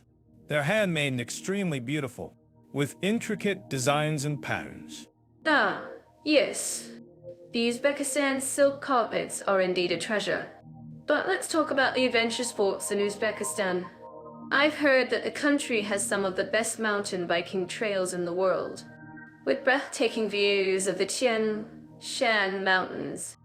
Oh, yes. The mountain biking trails in Uzbekistan are indeed thrilling. And speaking of thrilling, have you tried the famous Uzbekistan horseback riding? It's a great way to explore the countryside and experience the local culture. Yes. The horseback riding in Uzbekistan is indeed a favorite of mine. And speaking of favorites, have you tried the delicious Malian cuisine? The country has a rich tradition of cooking, with a focus on fresh ingredients and spices. Well, I think we can all agree that the Malian cuisine is indeed delicious. And speaking of delicious, have you tried the famous Uzbekistan shashlik? It's a tasty dish made with meat, onions, and spices. And it's a staple of the local cuisine. Yes. The Uzbekistan shashlik is indeed a favorite of mine. But let's talk about the cultural exchange programs in Mali. I've heard that the country has a thriving cultural scene, with a focus on music, dance, and art. Well, I think we can all agree that cultural exchange programs are a great way to experience the local culture. And speaking of culture, have you tried learning any of the local languages in Mali? I've heard that the Bambara language is quite complex, but also very beautiful. Oh, yes. The Bambara language is indeed a challenge, but it's also a great way to connect with the local culture. And speaking of connection, have you tried the famous Uzbekistan tea ceremony? It's a beautiful tradition that brings people together and promotes a sense of community. Ah, yes. The Uzbekistan tea ceremony is indeed a treasure. And speaking of treasures, have you seen the stunning architecture in Mali? The country has a rich tradition of mud brick architecture, with intricate designs and patterns. Yes. The architecture in Mali is indeed stunning. But let's talk about the outdoor activities in Uzbekistan. I've heard that the country has some of the best hiking trails in Central Asia, with breathtaking views of the Tian Shan Mountains. Oh, yes. The hiking trails in Uzbekistan are indeed breathtaking. And speaking of breathtaking, have you tried the famous Uzbekistan PLOV? It's a delicious dish made with rice, meat, and spices. And it's a staple of the local cuisine. Yes.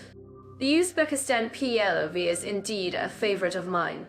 And speaking of favorites, have you tried the Malian cuisine? The country has a rich tradition of cooking, with a focus on fresh ingredients and spices. Well, I think we can all agree that the Malian cuisine is indeed delicious. And speaking of delicious, have you tried the famous Uzbekistan shashlik? I'm Leah. When we're talking about nightlife and entertainment venues in Mali and Uzbekistan, We have to consider the cultural differences between these two countries. Mali has a rich musical heritage, with genres like Afrobeat, Tess and Sabah, while Uzbekistan has its own unique sound, with influences from Central Asian and Russian traditions. That's a great point, Mira. And I think it's interesting that both countries have a strong emphasis on traditional music and dance. In Mali, you have the famous Djenné drums, while in Uzbekistan, you have the mesmerizing performances of the Mugam ensemble. Exactly. And it's not just the music that's different, but also the way people express themselves through dance. In Mali, you have the vibrant Sabah dances, while in Uzbekistan, you have the elegant performances of the rock Sharki dance. I love that. And I think it's also worth mentioning that both countries have a strong tradition of storytelling through music and dance. In Mali, you have the epic oral traditions of the griots, while in Uzbekistan, you have the ancient stories of the Shahnameh. That's so true, Leo. And I think it's also interesting that both countries have a strong emphasis on community and social interaction. In Mali, you have the vibrant markets and festivals, while in Uzbekistan, you have the traditional tea houses and coffee houses. Ah, the tea houses and coffee houses of Uzbekistan. Those are some of my favorite places to visit. And I think it's great that you mentioned the markets and festivals of Mali. Those are definitely some of the highlights of traveling in West Africa. Absolutely. And I think it's also worth mentioning that both countries have a strong tradition of hospitality. In Mali, you have the famous war hospitality, while in Uzbekistan, you have the warm welcomes of the Uzbek people. That's so true. Mira, and I think it's also worth mentioning that both countries have a growing expat community. In Mali, you have the French and German expats, while in Uzbekistan, you have the Russian and Chinese expats. That's a great point, Leo. And I think it's also interesting that both countries have a strong emphasis on traditional crafts and art. In Mali, you have the beautiful wood carvings and textiles, while in Uzbekistan, you have the stunning ceramics and miniatures. I love that. And I think it's also worth mentioning that both countries have a strong tradition of festivals and celebrations.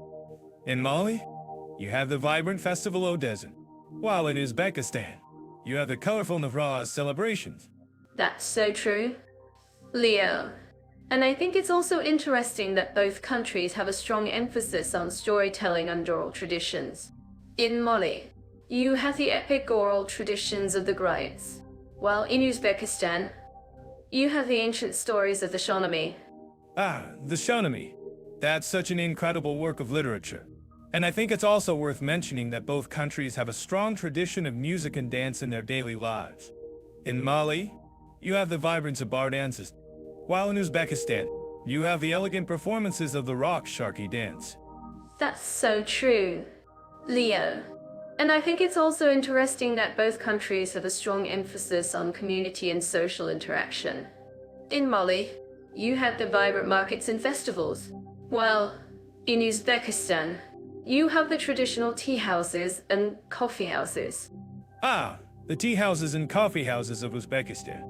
Those are some of my favorite places to visit. And I think it's great that you mentioned the markets and festivals of Mali. Those are definitely some of the highlights of traveling in West Africa. I'm actually curious about what our listeners think about this. Have you guys ever been to a festival or a celebration in Mali or Uzbekistan? What was your experience like? I think it's also worth mentioning that both countries have a strong emphasis on traditional medicine and healing. In Mali, you have the traditional healers and diviners, while in Uzbekistan, you have the ancient practices of the Sufi orders. That's a great point, Leo. And I think it's also interesting that both countries have a strong tradition of hospitality.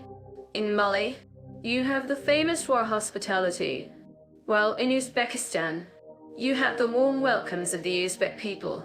Ah, the hospitality of the Uzbek people. That's something that always impresses me. And I think it's also worth mentioning that both countries have a strong emphasis on community and social interaction.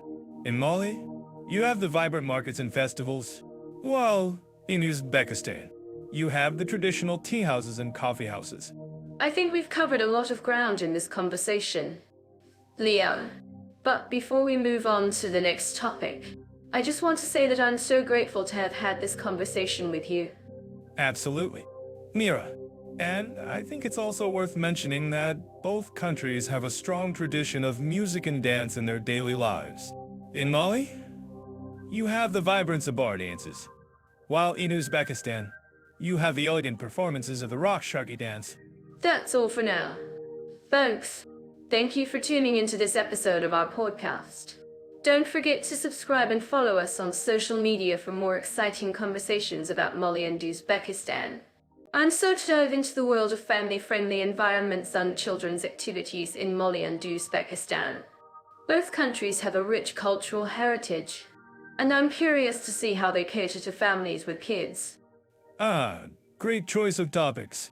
Mali is known for its vibrant markets, and I'm sure our listeners living in Bamako would agree that the Jardin Botanic is a must-visit for families.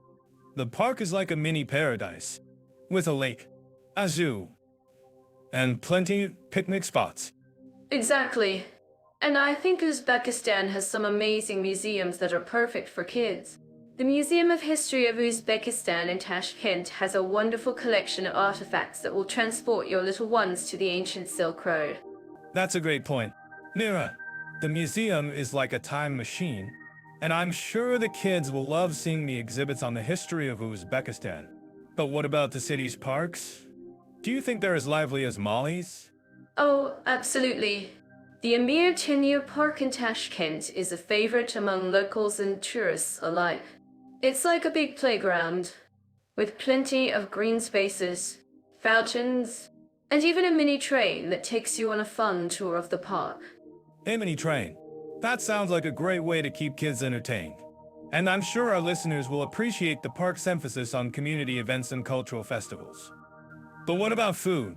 Do you think the cuisine in Mali and Uzbekistan is suitable for kids? Well, both countries have a lot to offer when it comes to kid-friendly food. In Mali, you can find plenty of traditional dishes like Djenné, which are perfect for little ones. And in Uzbekistan, the plov and shur are great options for kids who love meat and soup. I'm sure our listeners will appreciate the recommendations. Mira, and speaking of food, I'm curious to know what's the most popular kid-friendly activity in Mali. That's an easy one. The Bamako International Fair is a huge event that attracts families from all over the country. It's like a big party, with games, rides, and plenty of food stalls serving all sorts of delicious treats. A fair is always a great way to keep kids entertained. And I'm sure our listeners will appreciate the emphasis on community and culture. But what about education? Do you think the education system in Mali and Uzbekistan is suitable for kids? Well, both countries have made significant strides in improving their education systems. In Mali, the government has implemented programs to increase access to education, especially for girls. And in Uzbekistan, the government has introduced reforms to improve the quality of education and make it more relevant to the needs of the country. That's great to hear. Mira, and I'm sure our listeners will appreciate the emphasis on education as a key factor in building a strong and prosperous society. But what about transportation? Do you think it's easy to get around with kids in Mali and Uzbekistan? Actually, I think both countries have made significant improvements in transportation. In Mali, the government has invested in new buses and roads, making it easier for families to get around. And in Uzbekistan, the metro system in Tashkent is a great option for families who want to explore the city. I'm sure our listeners will appreciate the emphasis on infrastructure. And speaking of infrastructure, I'm curious to know what's the most impressive family-friendly attraction in Uzbekistan. That's a tough one. But I think the Fergana Valley is a hidden gem for families. It's like a big playground, with plenty of green spaces, rivers, and even a ski resort in the winter. A ski resort in the winter? That sounds like a great way to keep kids entertained. And I'm sure our listeners will appreciate the emphasis on outdoor activities. But what about healthcare? Do you think the healthcare system in Mali and Uzbekistan is suitable for families? Well, both countries have made significant strides in improving their healthcare systems. In Mali, The government has implemented programs to increase access to healthcare, especially for children. And in Uzbekistan, the government has introduced reforms to improve the quality of healthcare and make it more accessible to the population. That's great to hear. Mira, and I'm sure our listeners will appreciate the emphasis on healthcare as a key factor in building a strong and prosperous society. But what about language? Do you think kids in Mali and Uzbekistan will have an easy time learning the local languages? Actually, I think both countries have made significant efforts to promote language education. In Mali, the government has implemented programs to teach French in Bambara, the local language.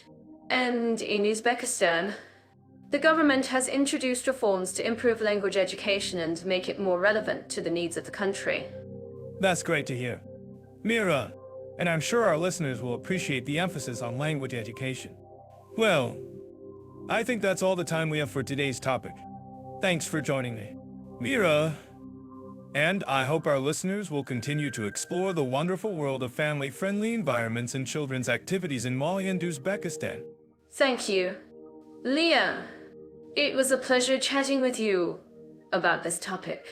And to our listeners, I'm curious to know, what do you think is the most family-friendly aspect of Mali and Uzbekistan? Please let us know in the comments. I'm curious about how Mali and Uzbekistan approach LGBT inclusivity, especially in terms of laws and social acceptance. Have you noticed any differences in these areas? Actually, I was to learn that Mali has made significant progress in protecting LGBT rights, including decriminalizing same-sex relationships in 2019. However, Uzbekistan still has a long way to go, with laws that criminalize non-traditional relationships. That's interesting. I've heard that Mali's Pride events are quite vibrant, with a strong sense of community and solidarity. Do you think this is a reflection of the country's more inclusive atmosphere? Yes, and it's wonderful to see. But I have to say, I was a bit skeptical about the idea of pride in a country where LGBT rights are still not fully recognized. But it seems that the Malian LGBT community has found ways to create their own spaces for celebration and activism. I completely agree. And I think it's essential to acknowledge the efforts of local organizations and activists who worked tirelessly to promote LGBT rights and visibility. If you were to visit Mali, what do you think would be the most important thing to learn about the LGBT community there? That's a great question. I think it would be essential to learn about the local context and the specific challenges that the LGBT community faces in Mali. And, of course, to meet the people themselves and hear their stories. Absolutely. I'm sure our listeners would love to hear more about the Malian LGBT community's experiences and perspectives. Let's take a moment to appreciate the resilience and determination of these individuals and organizations. Agreed. And, as we transition to Uzbekistan, I'm curious about the similarities and differences between the two countries' approaches to LGBT inclusivity. Well, from what I've learned, Uzbekistan has a more complex and nuanced situation, with some areas where LGBT rights are recognized, but also significant challenges and restrictions. Have you heard about the Uzbekistan-based organization, Berlik? Yes, I have. They're doing amazing work in promoting LGBT rights and visibility in Uzbekistan. But I've also heard that the organization faces significant challenges and restrictions from the government. That's right. It's a delicate balance between promoting LGBT rights and navigating the complexities of the Uzbekistan government's policies. I'm curious about your thoughts on how the LGBT community in Uzbekistan can work towards greater visibility and acceptance. That's a tough question. I think it would require a lot of collaboration and advocacy from both local and international organizations, as well as a willingness to engage in difficult conversations with the government. I agree. And, as we wrap up this section, I'd love to hear from our listeners.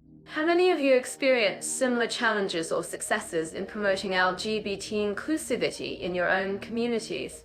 Please share your stories in the comments. Agreed. And let's take a moment to acknowledge the importance of listening to and amplifying the voices of LGBT individuals and organizations in both Mali and Uzbekistan. Absolutely.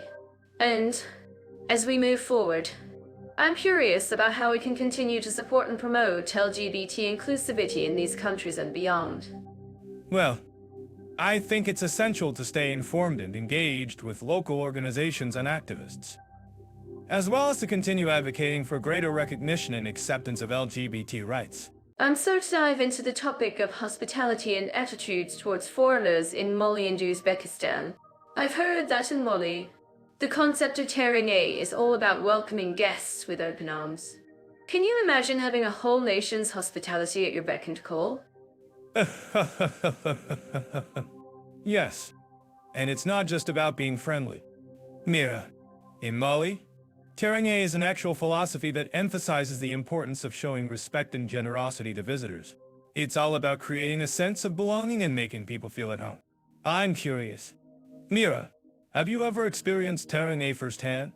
Actually, Leo, I have.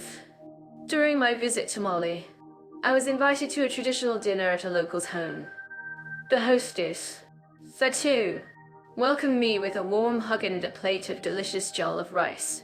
She made me feel like part of the family, and I was amazed by the level of hospitality. Wow, that sounds incredible. I've heard that in Uzbekistan, the concept of man is similar to Terenge. It's all about treating guests with respect and kindness, but with a slightly different cultural twist. In Uzbekistan, guests are often invited to share meals and participate in traditional activities, like tea ceremonies. Ah, yes. I've heard that in Uzbekistan, the tea ceremonies are a big part of the culture. And I've also heard that guests are often given small gifts, like a traditional Uzbek hat or a scarf, as a symbol of hospitality. It's all about creating a sense of connection and community. Exactly. And it's not just about the physical gifts. Mira, in Uzbekistan, the act of hospitality itself is seen as a form of spiritual practice. Guests are often treated like royalty, and the hosts take great pride in showing them a good time. I can imagine. And I'm sure our listeners would agree that this kind of hospitality is what makes traveling so rewarding. I mean, doesn't love being treated like a VIP in a foreign country? Exactly. And it's not just about the individual experiences. Mira, the way that countries like Mali and Uzbekistan approach hospitality can actually shape the way we think about community and belonging. It's a powerful reminder of the importance of human connection and respect. I'm so glad you brought that up, Leo. And I'm sure our listeners would love to hear more about the cultural norms around integration in these countries. Can you tell us a bit more about what it's like to be an expat in Mali or Uzbekistan? Well, Mira, I've heard that in Mali, expats are often welcomed with open arms, but there can be some cultural challenges to navigate. For example, Mali has a strong tradition of communal living, which can sometimes be at odds with Western concepts of personal space and individualism. Ah, I see what you mean. And I've heard that in Uzbekistan, expats are often encouraged to participate in traditional activities and learn about the local culture. But there can also be some bureaucratic hurdles to overcome, like getting a visa or dealing with the local authorities. Exactly. And it's not just about the formalities. Mira, the way that countries like Mali and Uzbekistan approach integration can actually shape the way we think about community and belonging. It's a powerful reminder of the importance of respecting local customs and traditions. I'm so grateful for this conversation, Theo. And I'm sure our listeners would agree that the topic of hospitality and attitudes towards foreigners is one of the most important aspects of traveling. So, let's keep the conversation going. What do you think? Listeners, have you had any experiences with hospitality in Mali or Uzbekistan? I'm sure our listeners in Mali would agree that staying connected is crucial, especially when it comes to accessing digital information. Have you noticed how vibrant the tech scene is in Bamako? Leo? Actually, I was by the relatively low internet penetration rate in Mali, considering the country's growing economy. But it's not all bad news with the help of organizations like the African Development Bank. They're working to improve connectivity in rural areas. I'm curious. Mira, How do you think the government can balance the need for digital infrastructure with the challenges of rural electrification? Ah, great question. Leo, it's like trying to juggle multiple balls in the air, but seriously. Mali needs to invest in renewable energy to power its digital ambitions. I'm certain that our listeners living in this country would agree with me that clean energy is key to unlocking the full potential of the internet. I completely agree. Yeah. And speaking of clean energy, have you heard about the innovative solar-powered internet projects in Mali? They're using solar panels to provide internet access to rural communities, which is amazing. That's fantastic. Leo, I'm also impressed by the government's efforts to develop e-government services, making it easier for citizens to access public services online. But I'm curious, how does the internet infrastructure in Mali compare to that in Uzbekistan? Well, Uzbekistan has made significant strides in developing its internet infrastructure, especially in the capital city of Tashkent. They've invested heavily in fiber optic cables, which has improved connectivity and reduced latency. But, as with many countries, there are still challenges to overcome, such as censorship and limited access to online resources. I'm not. Leo, with the country's history of authoritarian rule, there are bound to be some restrictions on online freedom. But I'm heartened to see that Uzbekistan is making efforts to improve its digital infrastructure, which will benefit its citizens and the economy as a whole. If you think this is wrong, please let us know in the comments. We'd love to hear your thoughts. Absolutely. Mira, and speaking of online resources, have you noticed how popular digital nomad communities are becoming in Uzbekistan? They're attracting visitors from all over the world who are drawn to the country's rich history and culture, as well as its improving digital infrastructure. Ah, yes. I've heard great things about the digital nomad scene in Uzbekistan. And I'm sure our listeners would agree that the country's unique blend of ancient history and modern technology is a major draw. But, Leo, I have to ask, how does the internet infrastructure in Uzbekistan compare to that in Mali? Well, as I mentioned earlier, Uzbekistan has invested heavily in fiber optic cables, which has improved connectivity and reduced latency. But, unlike Mali, Uzbekistan has a more developed digital economy, with a growing number of startups and tech companies.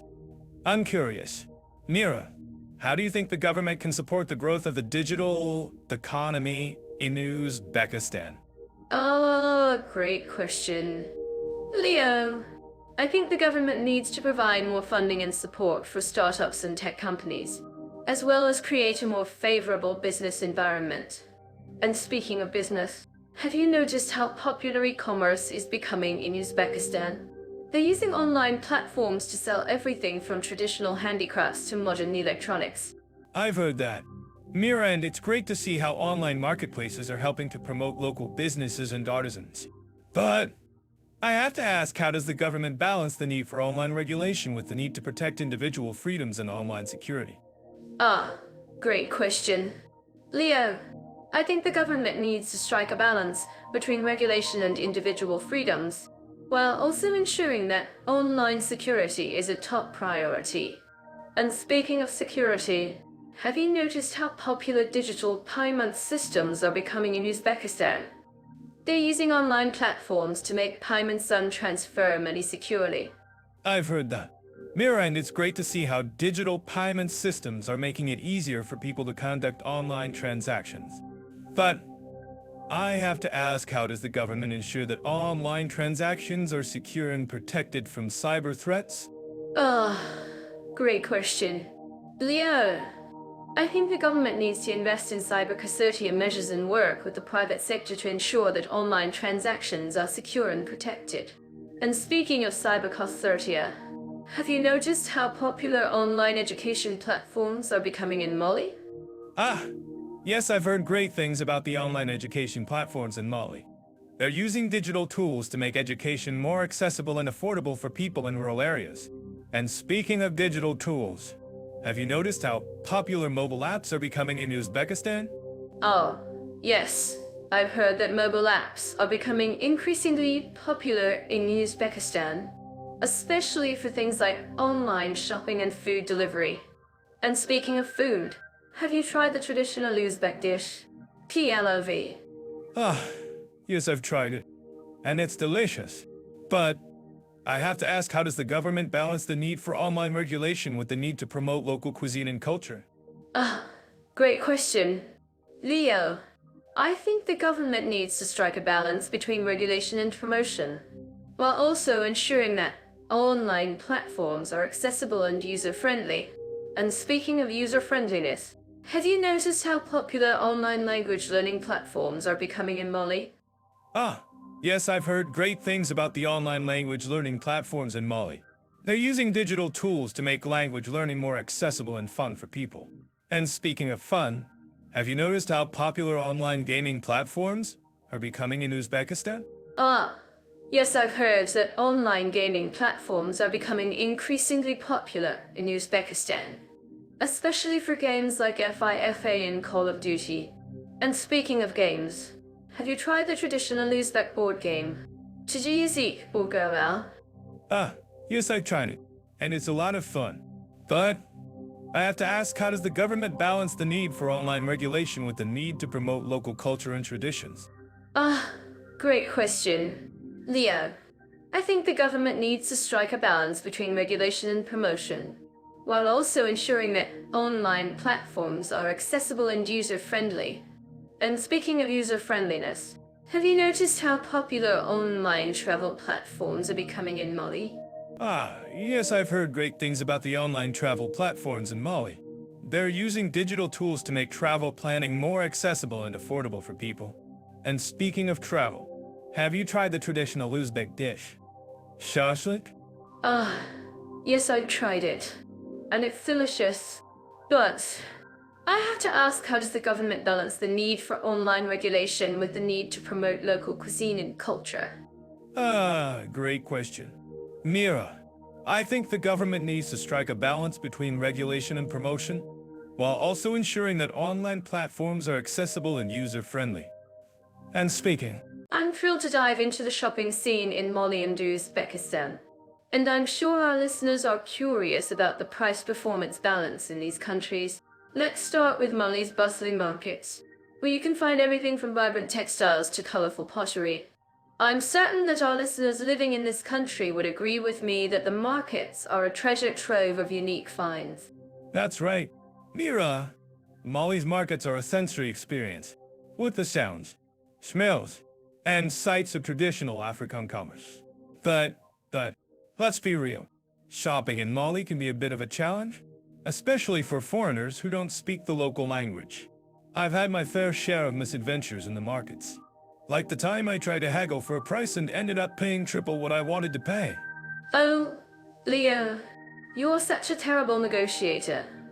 But seriously, shopping in Mali can be a fun and rewarding experience, especially if you're looking for unique, handmade items.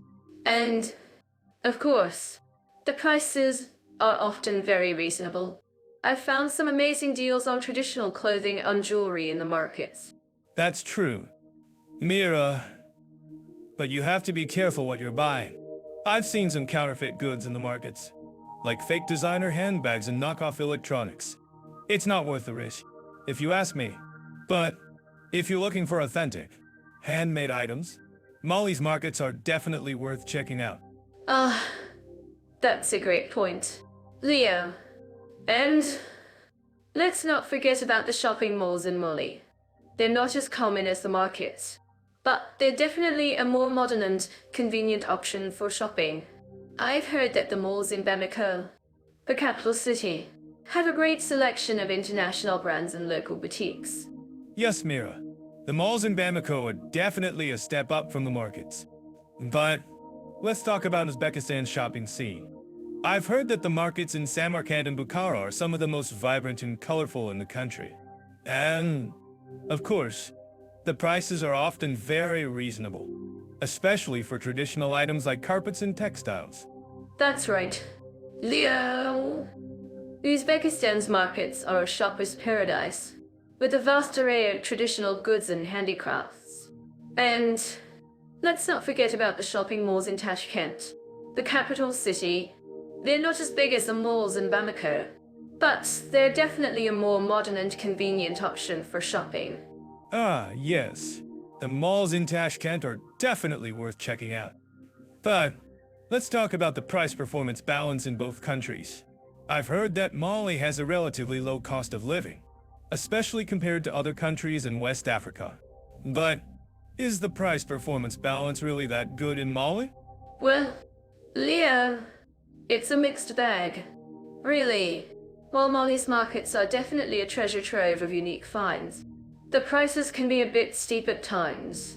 And let's not forget about the quality of the goods. I've seen some poor quality items in the markets, especially when it comes to textiles and clothing. That's a great point, Mira.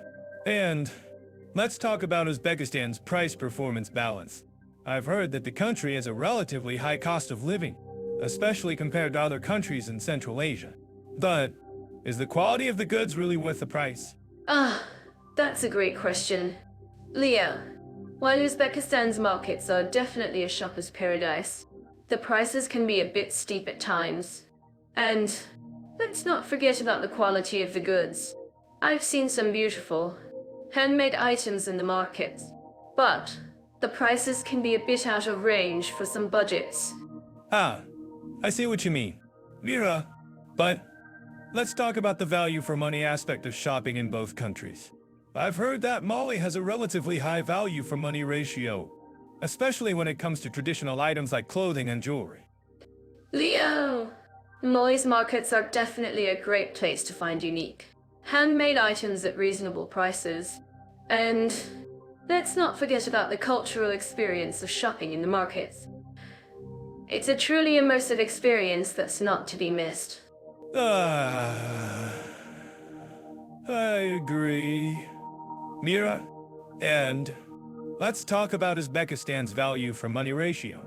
I've heard that the country has a relatively low value for money ratio, especially when it comes to modern goods like electronics and clothing. That's a great point. Leo, while Uzbekistan's markets are definitely a shopper's paradise, the prices can be a bit steep at times. But let's not forget about the quality of the goods. I've seen some beautiful, handmade items in the markets, but the prices can be a bit out of range for some budgets. I see what you mean, Mira. But let's talk about the shopping experience in both countries. I've heard that Mali has a more relaxed, laid-back shopping experience, especially in the markets. That's true. Leo, Mali's markets are definitely a more relaxed and laid-back experience, especially compared to the shopping malls in Bamako. But let's not forget about the shopping experience in Uzbekistan. I've heard that the markets in Samarkand and Bukhara are some of the most vibrant and colorful in the country. I agree, Mira. And let's talk about the cultural experience of shopping in both countries. I've heard that Mali has a rich cultural heritage, especially when it comes to traditional items like clothing and jewelry. That's right. Leo, Mali's markets are definitely a great place to experience the country's rich cultural heritage. And let's not forget about the shopping malls in Bamako. They're not as traditional as the markets, but they're definitely a more modern and convenient option for shopping. I see what you mean, Mira. But let's talk about the shopping experience in Uzbekistan. I've heard that the markets in Samarkand and Bukhara are some of the most vibrant and colorful in the country. That's right. Leo, Uzbekistan's markets are definitely a shopper's paradise, with a vast array of traditional goods and handicrafts. And let's not forget about the shopping malls in Tashkent. They're not as big as the malls in Bamako, but they're definitely a more modern and convenient option for shopping. I agree, Mira. And let's talk about the value for money aspect of shopping in both countries. I've heard that Mali has a relatively high value for money ratio, especially when it comes to traditional items like clothing and jewelry. That's right. Leo, Mali's markets are definitely a great place to find unique, handmade items. I'm loving the cultural explosion we're having here in our podcast. And today we're diving into the fascinating world of festivals and concerts into incredible countries Mali and Uzbekistan. These insights could have been possible without Jet Off by referring to cultural trends, but I'm glad we're getting a boost from them. Let's start with Mali, shall we? Mali. The land of the legendary festival Low Desert. It's a celebration of music, dance, and culture that's been going on for decades. Imagine a whole week of non-stop festivities, with performances by local and international artists. It's like a party that never ends. I can almost hear the beat of the music and feel the excitement of the crowd. And did you know that the festival is not just about music? It's also a celebration of the country's rich cultural heritage, with traditional dances, acrobatic performances, and even camel rides. Camel rides? That's a new one. But seriously, Mira, the Festival Low Desert is a must-visit event for anyone interested in African culture. And it's not just about the music and dance. It's also about the people in the community that comes together to celebrate. That's what I love about festivals like this one. They bring people together, regardless of their background or culture. And speaking of culture, have you heard about the ancient city of Djenné in Mali? It's a UNESCO World Heritage Site and a treasure trove of cultural history. Djenné. I've heard of it. It's like a living museum, with its ancient architecture and rich cultural heritage. But I'm curious.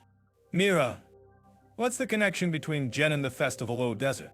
Well, Leo, the Festival Low Desert is actually held in the Sahara Desert, near the city of Timbuktu, and Djenné is just a short drive from there. So, if you're visiting the festival, you can easily take a day trip to Djenné and experience the ancient culture of Mali. That sounds like a great idea. And speaking of great ideas, I think we should talk about the music scene in Mali. What's the story behind the country's famous music? Oh, the music of Mali.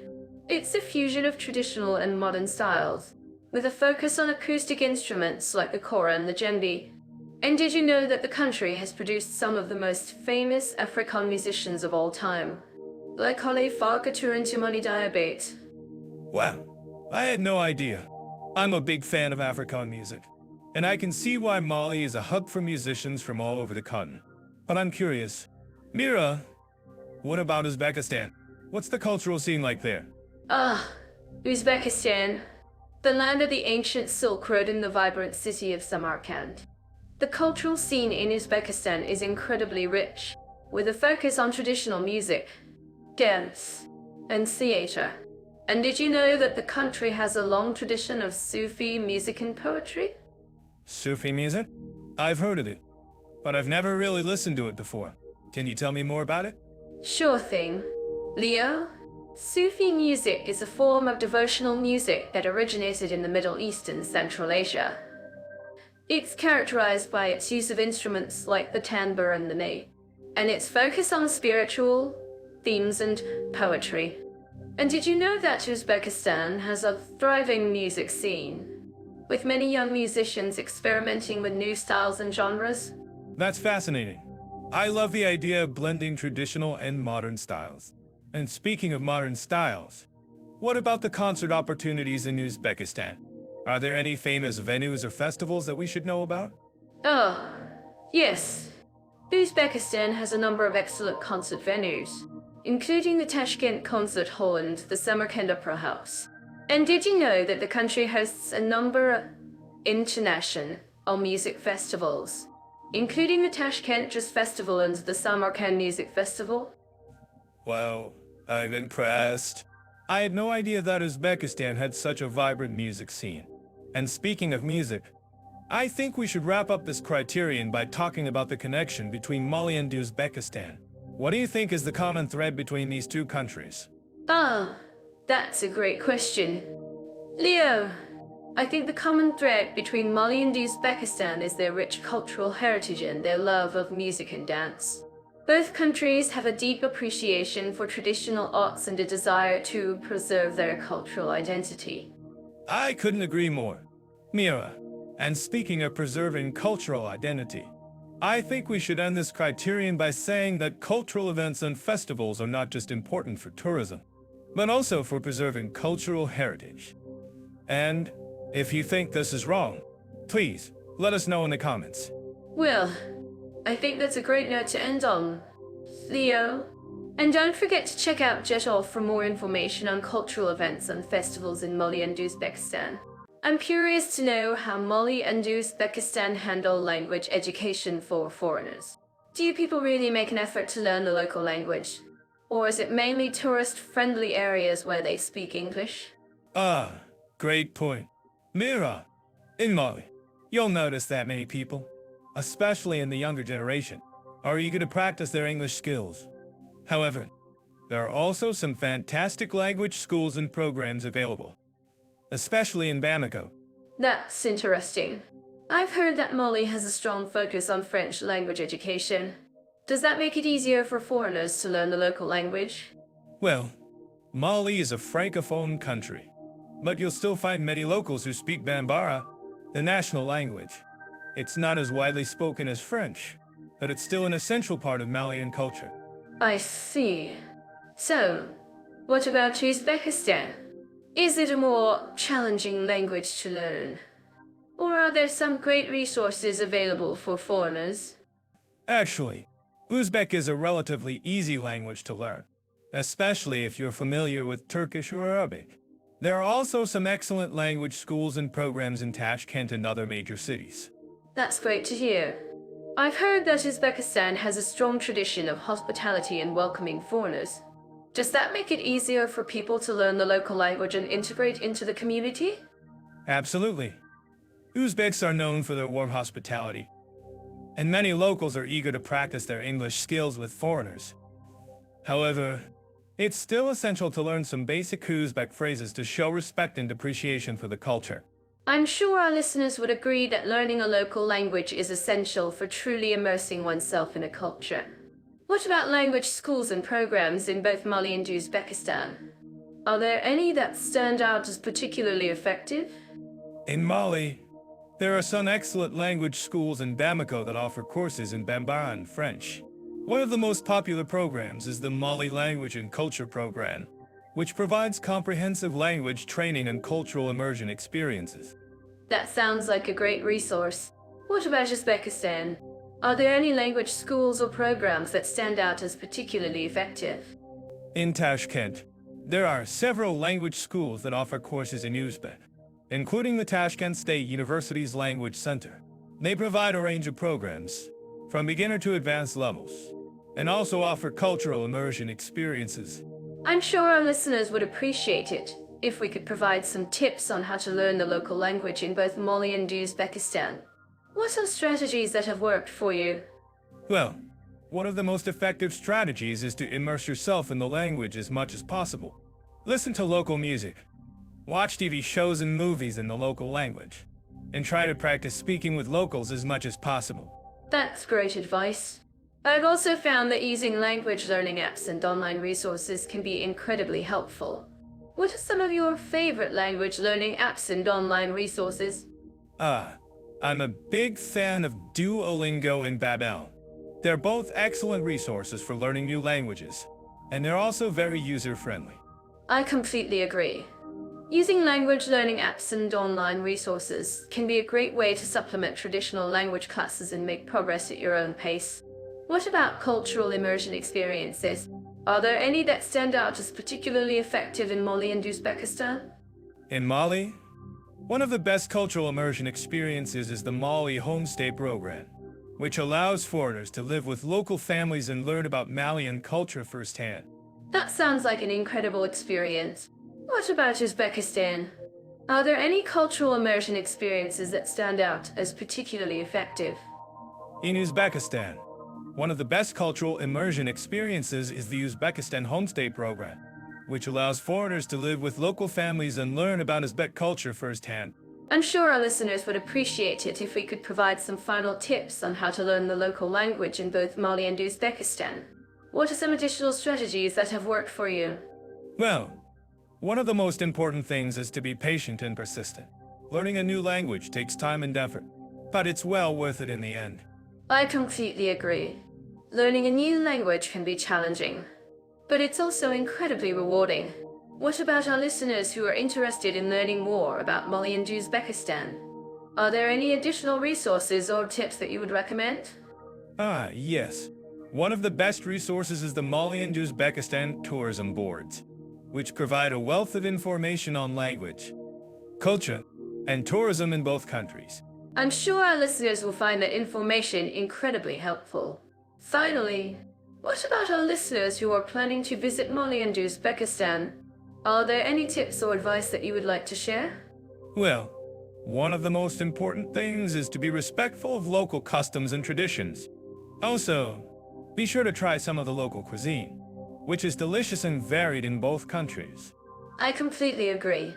Trying local cuisine is one of the best ways to experience a culture firsthand. Thank you, Leo, for sharing your insights on language education in Mali and Uzbekistan. Thank you, Nira, for the opportunity to share my thoughts on language education in both countries.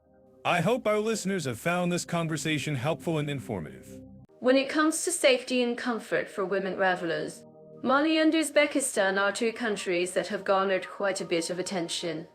I'm curious to know, Leo, what are your initial thoughts on these countries in terms of women's safety? Well, Mira, I think it's essential to acknowledge that both countries have their unique cultural contexts and approaches to women's safety. In Mali, for example, there are concerns about harassment and violence against women, particularly in urban areas. However, the Malian government has made efforts to implement laws and policies to protect women's rights. That's a great point. Leo, in fact, I was reading about the Malian government's efforts to combat violence against women, including the establishment of a national commission to address these issues. But I have to say, Uzbekistan seems to have a more complex situation when it comes to women's safety. Yes, Uzbekistan. I think it's essential to consider the cultural context and the historical background of the country. Uzbekistan has a rich cultural heritage, but it also has a complex history of patriarchal norms and women's rights. However, in recent years, the government has made efforts to improve women's rights and safety, including the establishment of a national women's committee. I see what you mean, Leo. But I'm curious to know, have you heard about the Women's Safety Initiative in Uzbekistan? I think it's a fascinating example of how the government is trying to address women's safety concerns. Yes, I've heard about it. Yeah, the initiative aims to provide training and support for women's safety and security, including awareness-raising campaigns and community-based programs. It's a positive step, but I think it's essential to acknowledge that there's still much work to be done to address the root causes of women's safety concerns. I completely agree, Leo. And I think it's essential to involve local communities in addressing women's safety concerns. In Mali, for example, there are many community-led initiatives that promote women's safety and empowerment. Yes. Community-led initiatives are crucial in addressing women's safety concerns. In Uzbekistan, for instance, there are many community-based programs that promote women's education and economic empowerment. These initiatives are essential in creating a safe and supportive environment for women. That's a great point, Leo. And I think it's essential to recognize the importance of women's participation in decision-making processes. In Mali, for example, women's participation in local governance and decision-making is crucial in addressing women's safety concerns. Yes. Women's participation in decision-making is essential. In Uzbekistan, there are efforts to increase women's representation in government and decision-making positions. However, I think it's essential to acknowledge that there's still much work to be done to ensure women's equal participation in decision-making. I see what you mean, Leo. But I'm curious to know, what do you think are some of the key challenges facing women travelers in Mali and Uzbekistan? Well, Mira, I think one of the key challenges is the cultural context and the social norms surrounding women's safety. In both countries, there are concerns about harassment and violence against women, particularly in urban areas. That's a great point, Leo. And I think it's essential to acknowledge that women's safety is not just a matter of personal safety, but also a matter of economic and social empowerment. Ah, yes. Women's safety is closely linked to economic and social empowerment. In both Mali and Uzbekistan, there are efforts to promote women's economic empowerment and education, which is essential in creating a safe and supportive environment for women. I completely agree, Leo. And I think it's essential to recognize the importance of women's participation in tourism development. In Mali, for example, women's participation in tourism development is crucial in promoting women's economic empowerment and social inclusion. Ah, yes.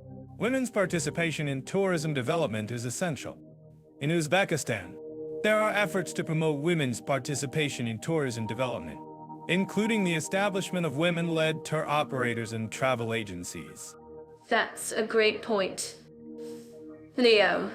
And I think it's essential to acknowledge that women's safety is not just a matter of government policies or community initiatives, but also a matter of individual responsibility. Ah, yes. Individual responsibility is crucial in ensuring women's safety. In both Mali and Uzbekistan, it's essential for women to be aware of their surroundings and to take necessary precautions to ensure their safety. I completely agree. And I think it's essential to recognize the importance of women's solidarity and support networks. In Mali, for example, there are many women's solidarity groups that provide support and resources to women who have experienced violence or harassment. Ah, yes. Women's solidarity and support networks are essential. In Uzbekistan, there are efforts to establish women's solidarity groups and support networks, including the establishment of a national women's hotline. I'm curious to know, Leo, what do you think are some of the key takeaways from our discussion on women's safety and comfort in Mali and Uzbekistan? Well, Mira, I think one of the key takeaways is the importance of community-led initiatives and women's participation in decision-making. In both Mali and Uzbekistan, community-led initiatives and women's participation in decision-making are crucial in creating a safe and supportive environment for women. I completely agree, Leo. And I think it's essential to recognize the importance of women's solidarity and support networks. In both Mali and Uzbekistan, women's solidarity and support networks are essential in promoting women's safety and empowerment. Ah, yes. Women's solidarity and support networks are crucial. In both Mali and Uzbekistan, it's essential for women to support and empower each other in promoting women's safety and empowerment. I'm certain that our listeners living in these countries would agree with me that women's safety and comfort are essential for promoting women's empowerment and social inclusion. Ah, yes. I'm sure our listeners would agree. And I think it's essential to acknowledge that women's safety and comfort are not just a matter of individual responsibility, but also a matter of community and societal responsibility. That's a great point. And I think it's essential to recognize the importance of women's participation in tourism development. In both Mali and Uzbekistan, women's participation in tourism development is crucial in promoting women's economic empowerment and social inclusion. Ah, yes. Women's participation in tourism development is essential. And I think it's essential to acknowledge that women's safety and comfort are not just a matter of government policies or community initiatives, but also a matter of individual responsibility. I completely agree, Leo. And I think it's essential to recognize the importance of solidarity and support networks. In both Mali and Uzbekistan, women's solidarity and support networks are essential in promoting women's safety and dive into the fascinating world of law and individual rights in Mali and Uzbekistan. I'm curious, Leo, have you ever heard of the concept of adobe in Mali? It's an interesting blend of traditional law and modern jurisprudence. Ah, yes. Added. I've studied it a bit. It's a complex system that governs family and property rights in rural areas. But, I must say, it's a bit of a Wild West scenario, with the law being applied in a more Flexible manner. Flexible. Indeed. And that's exactly what makes it so fascinating. I mean, in Mali, the adobe system is still widely practiced, especially in rural areas. But, of course, there are also modern laws in place to protect individual rights and freedoms. Exactly. And that's where things get interesting. In Uzbekistan, for example, the law is a bit more rigid, with a strong emphasis on state control. But at the same time, there are also efforts to modernize the legal system and protect individual rights. I'm actually curious about what our listeners think about this. Do you think it's better to have a more flexible legal system, like in Mali, or a more rigid one, like in Uzbekistan? Let us know in the comments. Well, I think it's a bit of a trade-off. On one hand, a more flexible system can be beneficial for rural communities, where it is still widely practiced. But, on the other hand, it can also lead to inconsistencies and unequal application of the law. That's a great point, Leah. And, in fact, Mali has made significant strides in recent years to modernize its legal system and protect individual rights. For example, the country has ratified several international human rights treaties, including the Universal Declaration of Human Rights. Yes. That's a great example. And in Uzbekistan, there are also efforts to modernize the legal system and protect individual rights. For instance, the country has established a number of human rights institutions, including the Human Rights Ombudsman. I'm certain that our listeners living in Mali would agree with me that the country's progress in modernizing its legal system is a significant step forward. But, of course, there is still much work to be done. Absolutely. And, in fact, Uzbekistan has also made significant progress in this area. For example, the country has established a number of courts and tribunals to hear cases related to human rights. That's a great example. And, in fact, both Mali and Uzbekistan have a number of landmark cases that have helped shape the country's legal landscape. For example, in Mali, there was a notable case in 2013 involving the right to freedom of expression. Yes. That's a great example. And in Uzbekistan, there was also a notable case in 2015 involving the right to freedom of assembly. Both cases highlight the importance of protecting individual rights and freedoms in these countries. Well, it's clear that both Mali and Uzbekistan have made significant progress in modernizing their legal systems and protecting individual rights. But, of course, there is still much work to be done. Absolutely. And, in fact, our listeners can help by staying informed about these issues and advocating for human rights in their own communities. And to dive into the world of spa, healthy living, and relaxation opportunities in Mali and Uzbekistan. Let's start with Mali, where the Sahara Desert meets the savannah. I'm curious, Leo, what kind of spa experiences can we expect in this beautiful country? Great question. Mira, Mali is actually home to some amazing natural hot springs. Perfect for a relaxing soak. The town of Bandai Agare is particularly famous for its thermal baths, where locals and tourists alike come to unwind and rejuvenate. Wow, I can already imagine the relaxing atmosphere. And what about healthy living? How do the locals prioritize their well-being in Mali? That's a great topic. In Mali, traditional medicine is still widely practiced, and many people rely on herbal remedies, on natural treatments to maintain their health. The country is also home to a number of excellent hospitals and medical facilities, particularly in the capital city of Bamako. I'm actually curious about what our listeners think about this. Have any of you traveled to Mali and experienced the local healthcare system? If so, please share your thoughts in the comments. I'm sure our listeners will have some valuable insights. And speaking of insights, let's move on to Uzbekistan, where the ancient Silk Road meets modern-day wellness retreats. I've heard that Uzbekistan is home to some incredible spas and wellness centers, particularly in the city of Samarkand. That's right. Leah, Samarkand is indeed a hub for wellness and relaxation, with its stunning architecture and rich cultural heritage. But what about the unique cultural attitudes towards health and wellness in Uzbekistan? How do the locals approach self-care? Ah, that's a great question. Mira, in Uzbekistan, traditional medicine is also deeply rooted in the culture, with a focus on natural remedies and holistic treatments.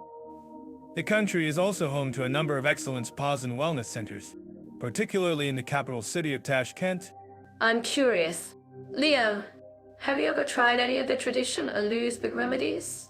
Maybe a good dose of saffron tea to soothe the mind and body?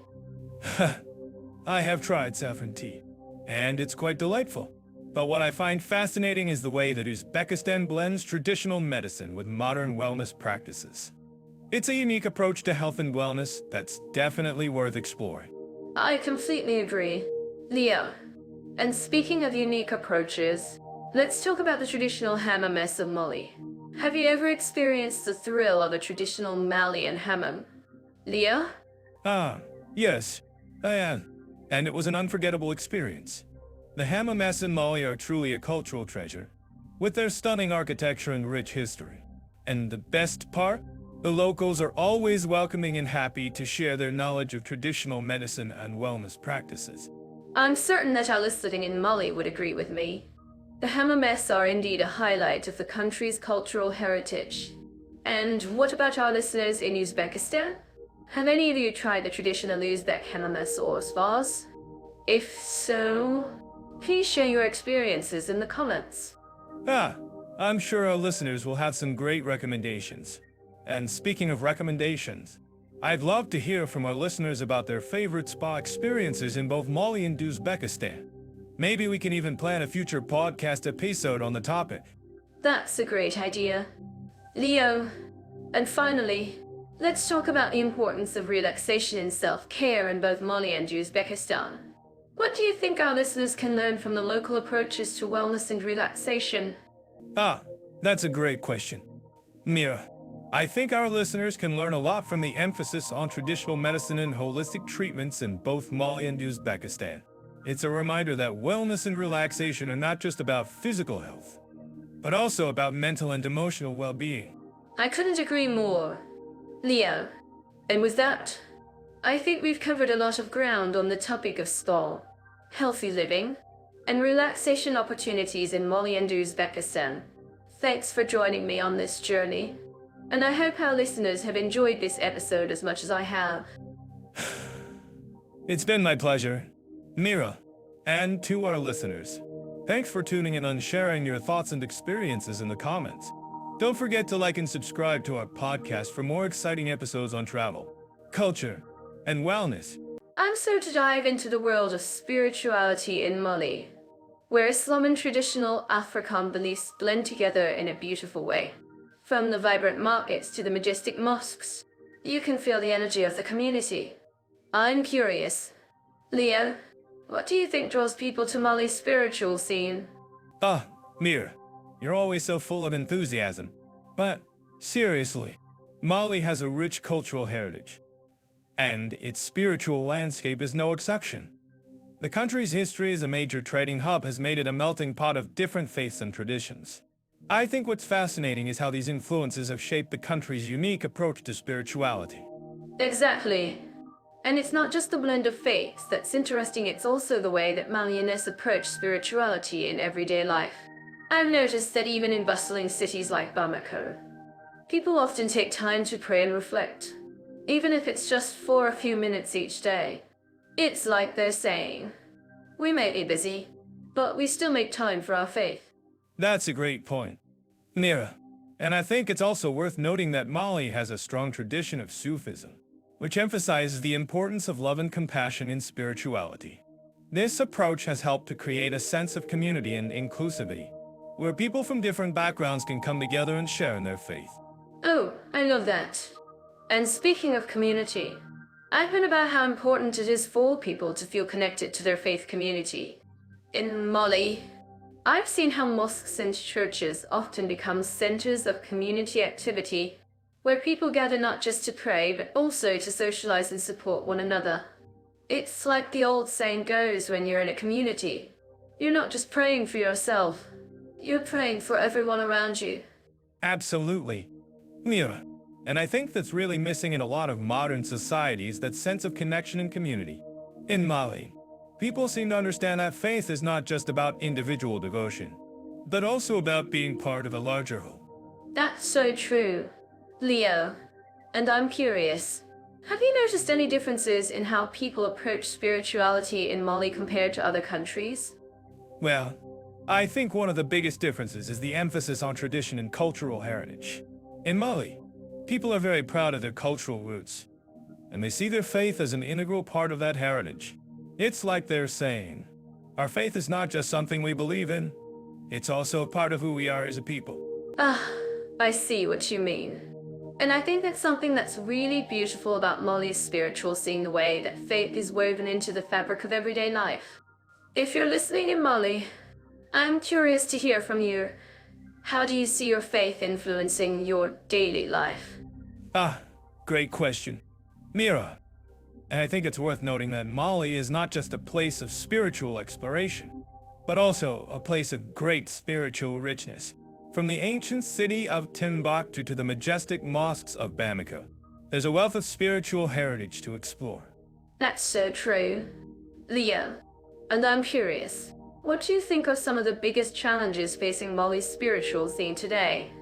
Well, I think one of the biggest challenges is the impact of modernization and urbanization on traditional spiritual practices. As people move to cities and become more connected to global culture, they may start to lose touch with their traditional spiritual roots. I see what you mean. And I think that's something that's really relevant to our listeners, too. If you're listening in Mali, or if you're from a similar cultural background, I'm curious to hear from you. How do you think your faith can help you navigate the challenges of modern life? Great question, Mira. And I think it's worth noting that Mali is not just a place of spiritual exploration, but also a place of great spiritual resilience. Despite the challenges facing the country, people continue to find ways to express their faith and connect with their community. That's so inspiring. Leo, and I'm curious, what do you think are some of the most beautiful aspects of Mali's spiritual scene? Well, I think one of the most beautiful aspects is the way that people come together to celebrate their faith. From the vibrant festivals of the Islamic calendar to the traditional dances of the Biamana people, there's a wealth of cultural expression to explore. I love that. And speaking of cultural expression, I've been about how important it is for people to have a sense of connection to their cultural heritage. In Mali, I've seen how people often incorporate traditional music and dance into their spiritual practices, creating a sense of continuity between their faith and their cultural roots. Absolutely. Mia. And I think that's something that's really missing in a lot of modern societies, that sense of connection to our cultural heritage. In Mali, people seem to understand that faith is not just about individual devotion, but also about being part of a larger whole. That's so true. Leo, and I'm curious, have you noticed any similarities between Mali's spiritual scene and that of Uzbekistan? Yes. Actually, I think one of the biggest similarities is the emphasis on tradition and cultural heritage. In Uzbekistan, people are also very proud of their cultural roots, and they see their faith as an integral part of that heritage. I see what you mean. And I think that's something that's really beautiful about Uzbekistan's spiritual scene, the way that faith is woven into the fabric of everyday life. If you are listening in Uzbekistan, I'm curious to hear from you. How do you see your faith influencing your daily life? Great question, Mira. And I think it's worth noting that Uzbekistan has a rich tradition of Sufism, which emphasizes the importance of love and compassion in spirituality. This approach has helped to create a sense of community and inclusivity, where people from different backgrounds can come together and share in their faith. Oh, I love that. And speaking of community, I've been about how important it is for people to feel connected to their faith community. In Uzbekistan, I've seen how mosques and churches often become centers of community activity, where people gather not just to pray but also to socialize and support one another. It's like the old saying goes, when you're in a community, You're not just praying for yourself. You're praying for everyone around you. Absolutely. Mira, and I think that's something that's really missing in a lot of modern societies, that sense of connection and community. In Uzbekistan, people seem to understand that faith is not just about individual devotion, but also about being part of a larger whole. That's so true. Leo and I, so let's dive into social equality, respect for minorities, and diversity in Mali and Uzbekistan. Both countries have a rich cultural heritage, but how do they fare when it comes to inclusivity? Great question. Mira, Mali has a diverse population with over 40 ethnic groups, and the government has implemented policies to promote social equality. They even have a Ministry of Women, Children, and Social Affairs, which shows their commitment to addressing issues like gender equality and child protection. That's fantastic. Leo, and Uzbekistan has its own unique approach to social equality. They've made significant progress in promoting women's rights, especially in education and healthcare. But what about minority rights in both countries? How do they ensure that marginalized communities have a voice? Well, Mira, in Mali, there are several organizations working to protect the rights of minority groups, including the Fulani and the Soninke. They provide support and advocacy for these communities, which is essential for promoting social equality. I'm certain that our listeners in Mali would agree with me that inclusivity is a top priority. But what about Uzbekistan? How do they balance the need for social equality with their own cultural traditions? That's a great question. Mira, Uzbekistan has a complex history, and they've had to navigate the challenges of modernizing their society while still respecting their cultural heritage. But I think they've made some great strides in promoting social equality, especially when it comes to women's rights. Absolutely. Leo, and speaking of cultural traditions, let's talk about the importance of cultural celebrations in both countries. How do they bring people together and promote social harmony? Cultural celebrations are a big part of both Mali and Uzbekistan's heritage. In Mali, they have the Festival of the Desert, which is a massive celebration of music, dance, and art. And in Uzbekistan, they have the Navroz celebration, which is a festival of spring and renewal. That sounds amazing. Leo, and I'm sure our listeners would love to know more about the grassroots efforts in both countries to promote social equality and diversity. Can you tell us about some of the initiatives you've come across? Yes. In Mali, there's an organization called the Mali Human Rights Commission, which works to promote human rights and social justice. And in Uzbekistan, there's the Uzbekistan Human Rights Society, which advocates for human rights in the marginalized communities. Wow, that's impressive. Leo, and I'm sure our listeners would agree that social equality and diversity are essential for building strong, harmonious communities. But what about the challenges that both countries face when it comes to promoting social equality? How do they overcome these challenges? That's a great question. Mira, both Mali and Uzbekistan face significant challenges when it comes to promoting social equality, including poverty, lack of education, and limited access to healthcare. But I think they're making progress, especially with the help of international organizations and NGOs. Absolutely. Leo! And I'm sure our listeners would agree that social equality and diversity are essential for building a more just and equitable society. Let's wrap up this criterion by asking our listeners, what do you think are some of the most important steps that both Mali and Uzbekistan can take to promote social equality and diversity? Great question. Mira, I think our listeners would agree that promoting education and economic opportunities for marginalized communities is essential for building a more just and equitable society. Well, there you have it. Folks, Mali and Uzbekistan may have their differences, but when it comes to social equality and diversity, they share a common goal to build a more just and equitable society for all. Thanks for joining us on this journey. And don't forget to subscribe to our podcast for more exciting content.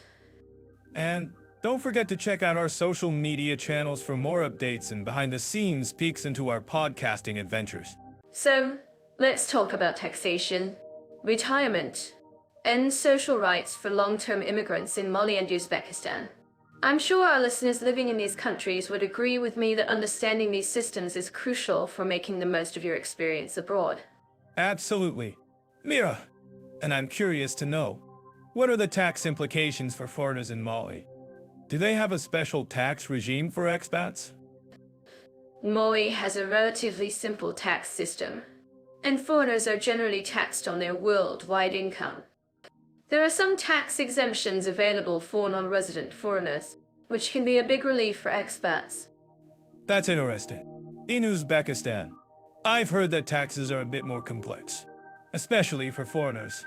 Can you tell us more about the tax system in Uzbekistan? Oh, yes.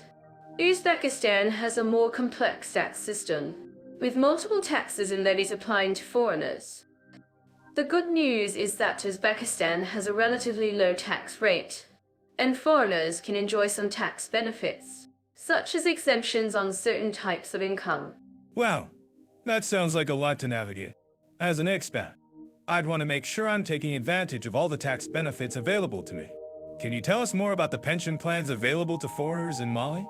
Actually, Leo, Mali has a relatively well-developed pension system, with both public and private pension plans available to foreigners. However, the pension system can be a bit complex, and foreigners may need to contribute to a local pension fund in order to be eligible for a pension. That's a good point. Mira. And what about social safety nets in Mali? Are there any programs in place to support foreigners who are struggling financially? Yes. Mali has a number of social safety nets in place, including a health insurance program and a pension insurance program. These programs can be a bit limited, and foreigners may need to rely on private insurance to supplement their coverage. I see. And in Uzbekistan, I've heard that the social safety net is a bit more robust. Can you tell us more about the programs available to foreigners? Actually, Leo, Uzbekistan has a number of social safety nets in place, including a health insurance program and a pension insurance program. The programs can be a bit limited, and foreigners may need to rely on private insurance to supplement their coverage. That's interesting. I'm actually curious about what our listeners think about this. Do you think the social safety nets in Mali and Uzbekistan are sufficient to support foreigners who are struggling financially? Great question. Leo, I think it's a topic that's worth exploring further. Perhaps we can hear from some of our listeners who have experienced living in Mali and Uzbekistan and can share their thoughts on the social safety nets in these countries. Absolutely. Yeah. And I think it's also worth noting that both Mali and Uzbekistan have a number of programs in place to support entrepreneurs and small business owners. Can you tell us more about these programs? Yes. Mali has a number of programs in place to support entrepreneurs and small business owners, including a number of tax incentives and subsidies. The programs can be a bit limited, and foreigners may need to rely on private investors to supplement their funding. I see. And in Uzbekistan, I've heard that the programs for entrepreneurs and small business owners are a bit more robust. Can you tell us more about these programs? Actually, Uzbekistan has a number of programs in place to support entrepreneurs and small business owners, including a number of tax incentives and subsidies. The programs can be a bit complex, and foreigners may need to navigate a number of bureaucratic hurdles in order to access funding. Wow, that sounds like a lot to navigate. I think it's worth noting that both Mali and Uzbekistan have a number of cultural and social differences that can make it challenging for foreigners to integrate into local society. Can you tell us more about these differences? Yes. Mali and Uzbekistan have a number of cultural and social differences that can make it challenging for foreigners to integrate into local society. Both countries have a number of programs in place to support foreigners and help them integrate into local society. That's great to hear.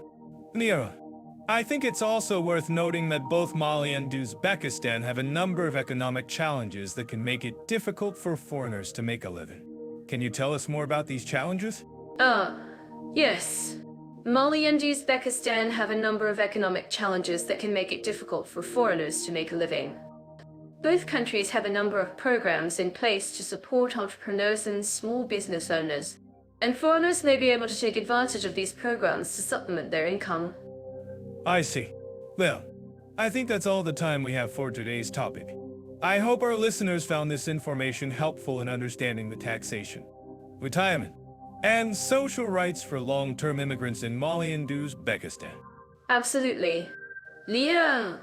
And I hope our listeners will continue to share their thoughts and experiences with us on this topic. If you have any questions or comments, please don't hesitate to reach out to us. And don't forget to like and subscribe to our podcast for more informative and entertaining content. And if you're living in Mali or Uzbekistan, please share your experiences with us on social media using the hashtag Taxation, Retirement, and Social Rights. Thanks for tuning in. Everyone, until next time, stay curious and keep exploring. Let's dive into the fascinating world of specific interests and see how Mali and Uzbekistan compare. We're going to explore everything from niche hobby clubs to specialized events and community engagement that brings passions to life. I'm to see how these two countries cater to enthusiasts and foster diverse interests. From what I've researched, Mali has a thriving music scene, with a rich cultural heritage that blends traditional and modern styles. That's fascinating. I've heard that the Malian music scene is incredibly vibrant, with genres like Afrobeat testing with soul influencing global music. And Uzbekistan, on the other hand, has a rich tradition of music and dance, with the famous Registan Square in Samarkand being a hub for cultural performances. Exactly. And I've also found that Uzbekistan has a strong focus on traditional crafts, such as silk weaving and ceramics, which are not only beautiful but also play a significant role in preserving the country's cultural heritage. That's so cool. And I'm sure our listeners living in Uzbekistan would agree with me that the country's rich cultural heritage is something to be proud of. But let's talk about something a bit more specific. Have you heard about the Malian tradition of griot storytelling? Ah, yes. The griots are indeed an integral part of Malian culture, using their oral traditions to pass down stories and histories through generations. And I've also found that Uzbekistan has a similar tradition of storytelling, with the epic of Layla and Majnun being a famous example. Well, I didn't know that. And I think it's wonderful that both countries have a strong focus on preserving their cultural heritage. But what about hobbies and interests? Do you think our listeners would be interested in learning more about the unique hobbies and interests in Mali and Uzbekistan? Absolutely. I found that Mali has a thriving community of outdoor enthusiasts, with activities like rock climbing and hiking being popular among locals and tourists alike. And Uzbekistan, on the other hand, has a strong focus on sports, with wrestling and horse riding being traditional favorites. That's so cool. And I think it's great that both countries have a strong focus on physical activity and outdoor pursuits. But let's talk about something a bit more unique. Have you heard about the Malian tradition of sand sculpture art? Yes. The sand sculpture art in Mali is indeed a unique and fascinating tradition, with artists using the deserts and to create intricate and beautiful designs. And I've also found that Uzbekistan has a similar tradition of sand sculpture art, with the famous Registan Square being a hub for in sculpture competitions. Wow, I didn't know that. And I think it's wonderful that both countries have a strong focus on preserving their cultural heritage through art and tradition. But what about community engagement? Do you think our listeners would be interested in learning more about the unique community engagement initiatives in Mali and Uzbekistan? Absolutely. I've found that Mali has a thriving community of volunteers, with organizations like the Malian Red Cross being a hub for community engagement and disaster relief. And Uzbekistan, on the other hand, has a strong focus on community development, with initiatives like the Uzbekistan Community Development Program being a great example. That's so cool.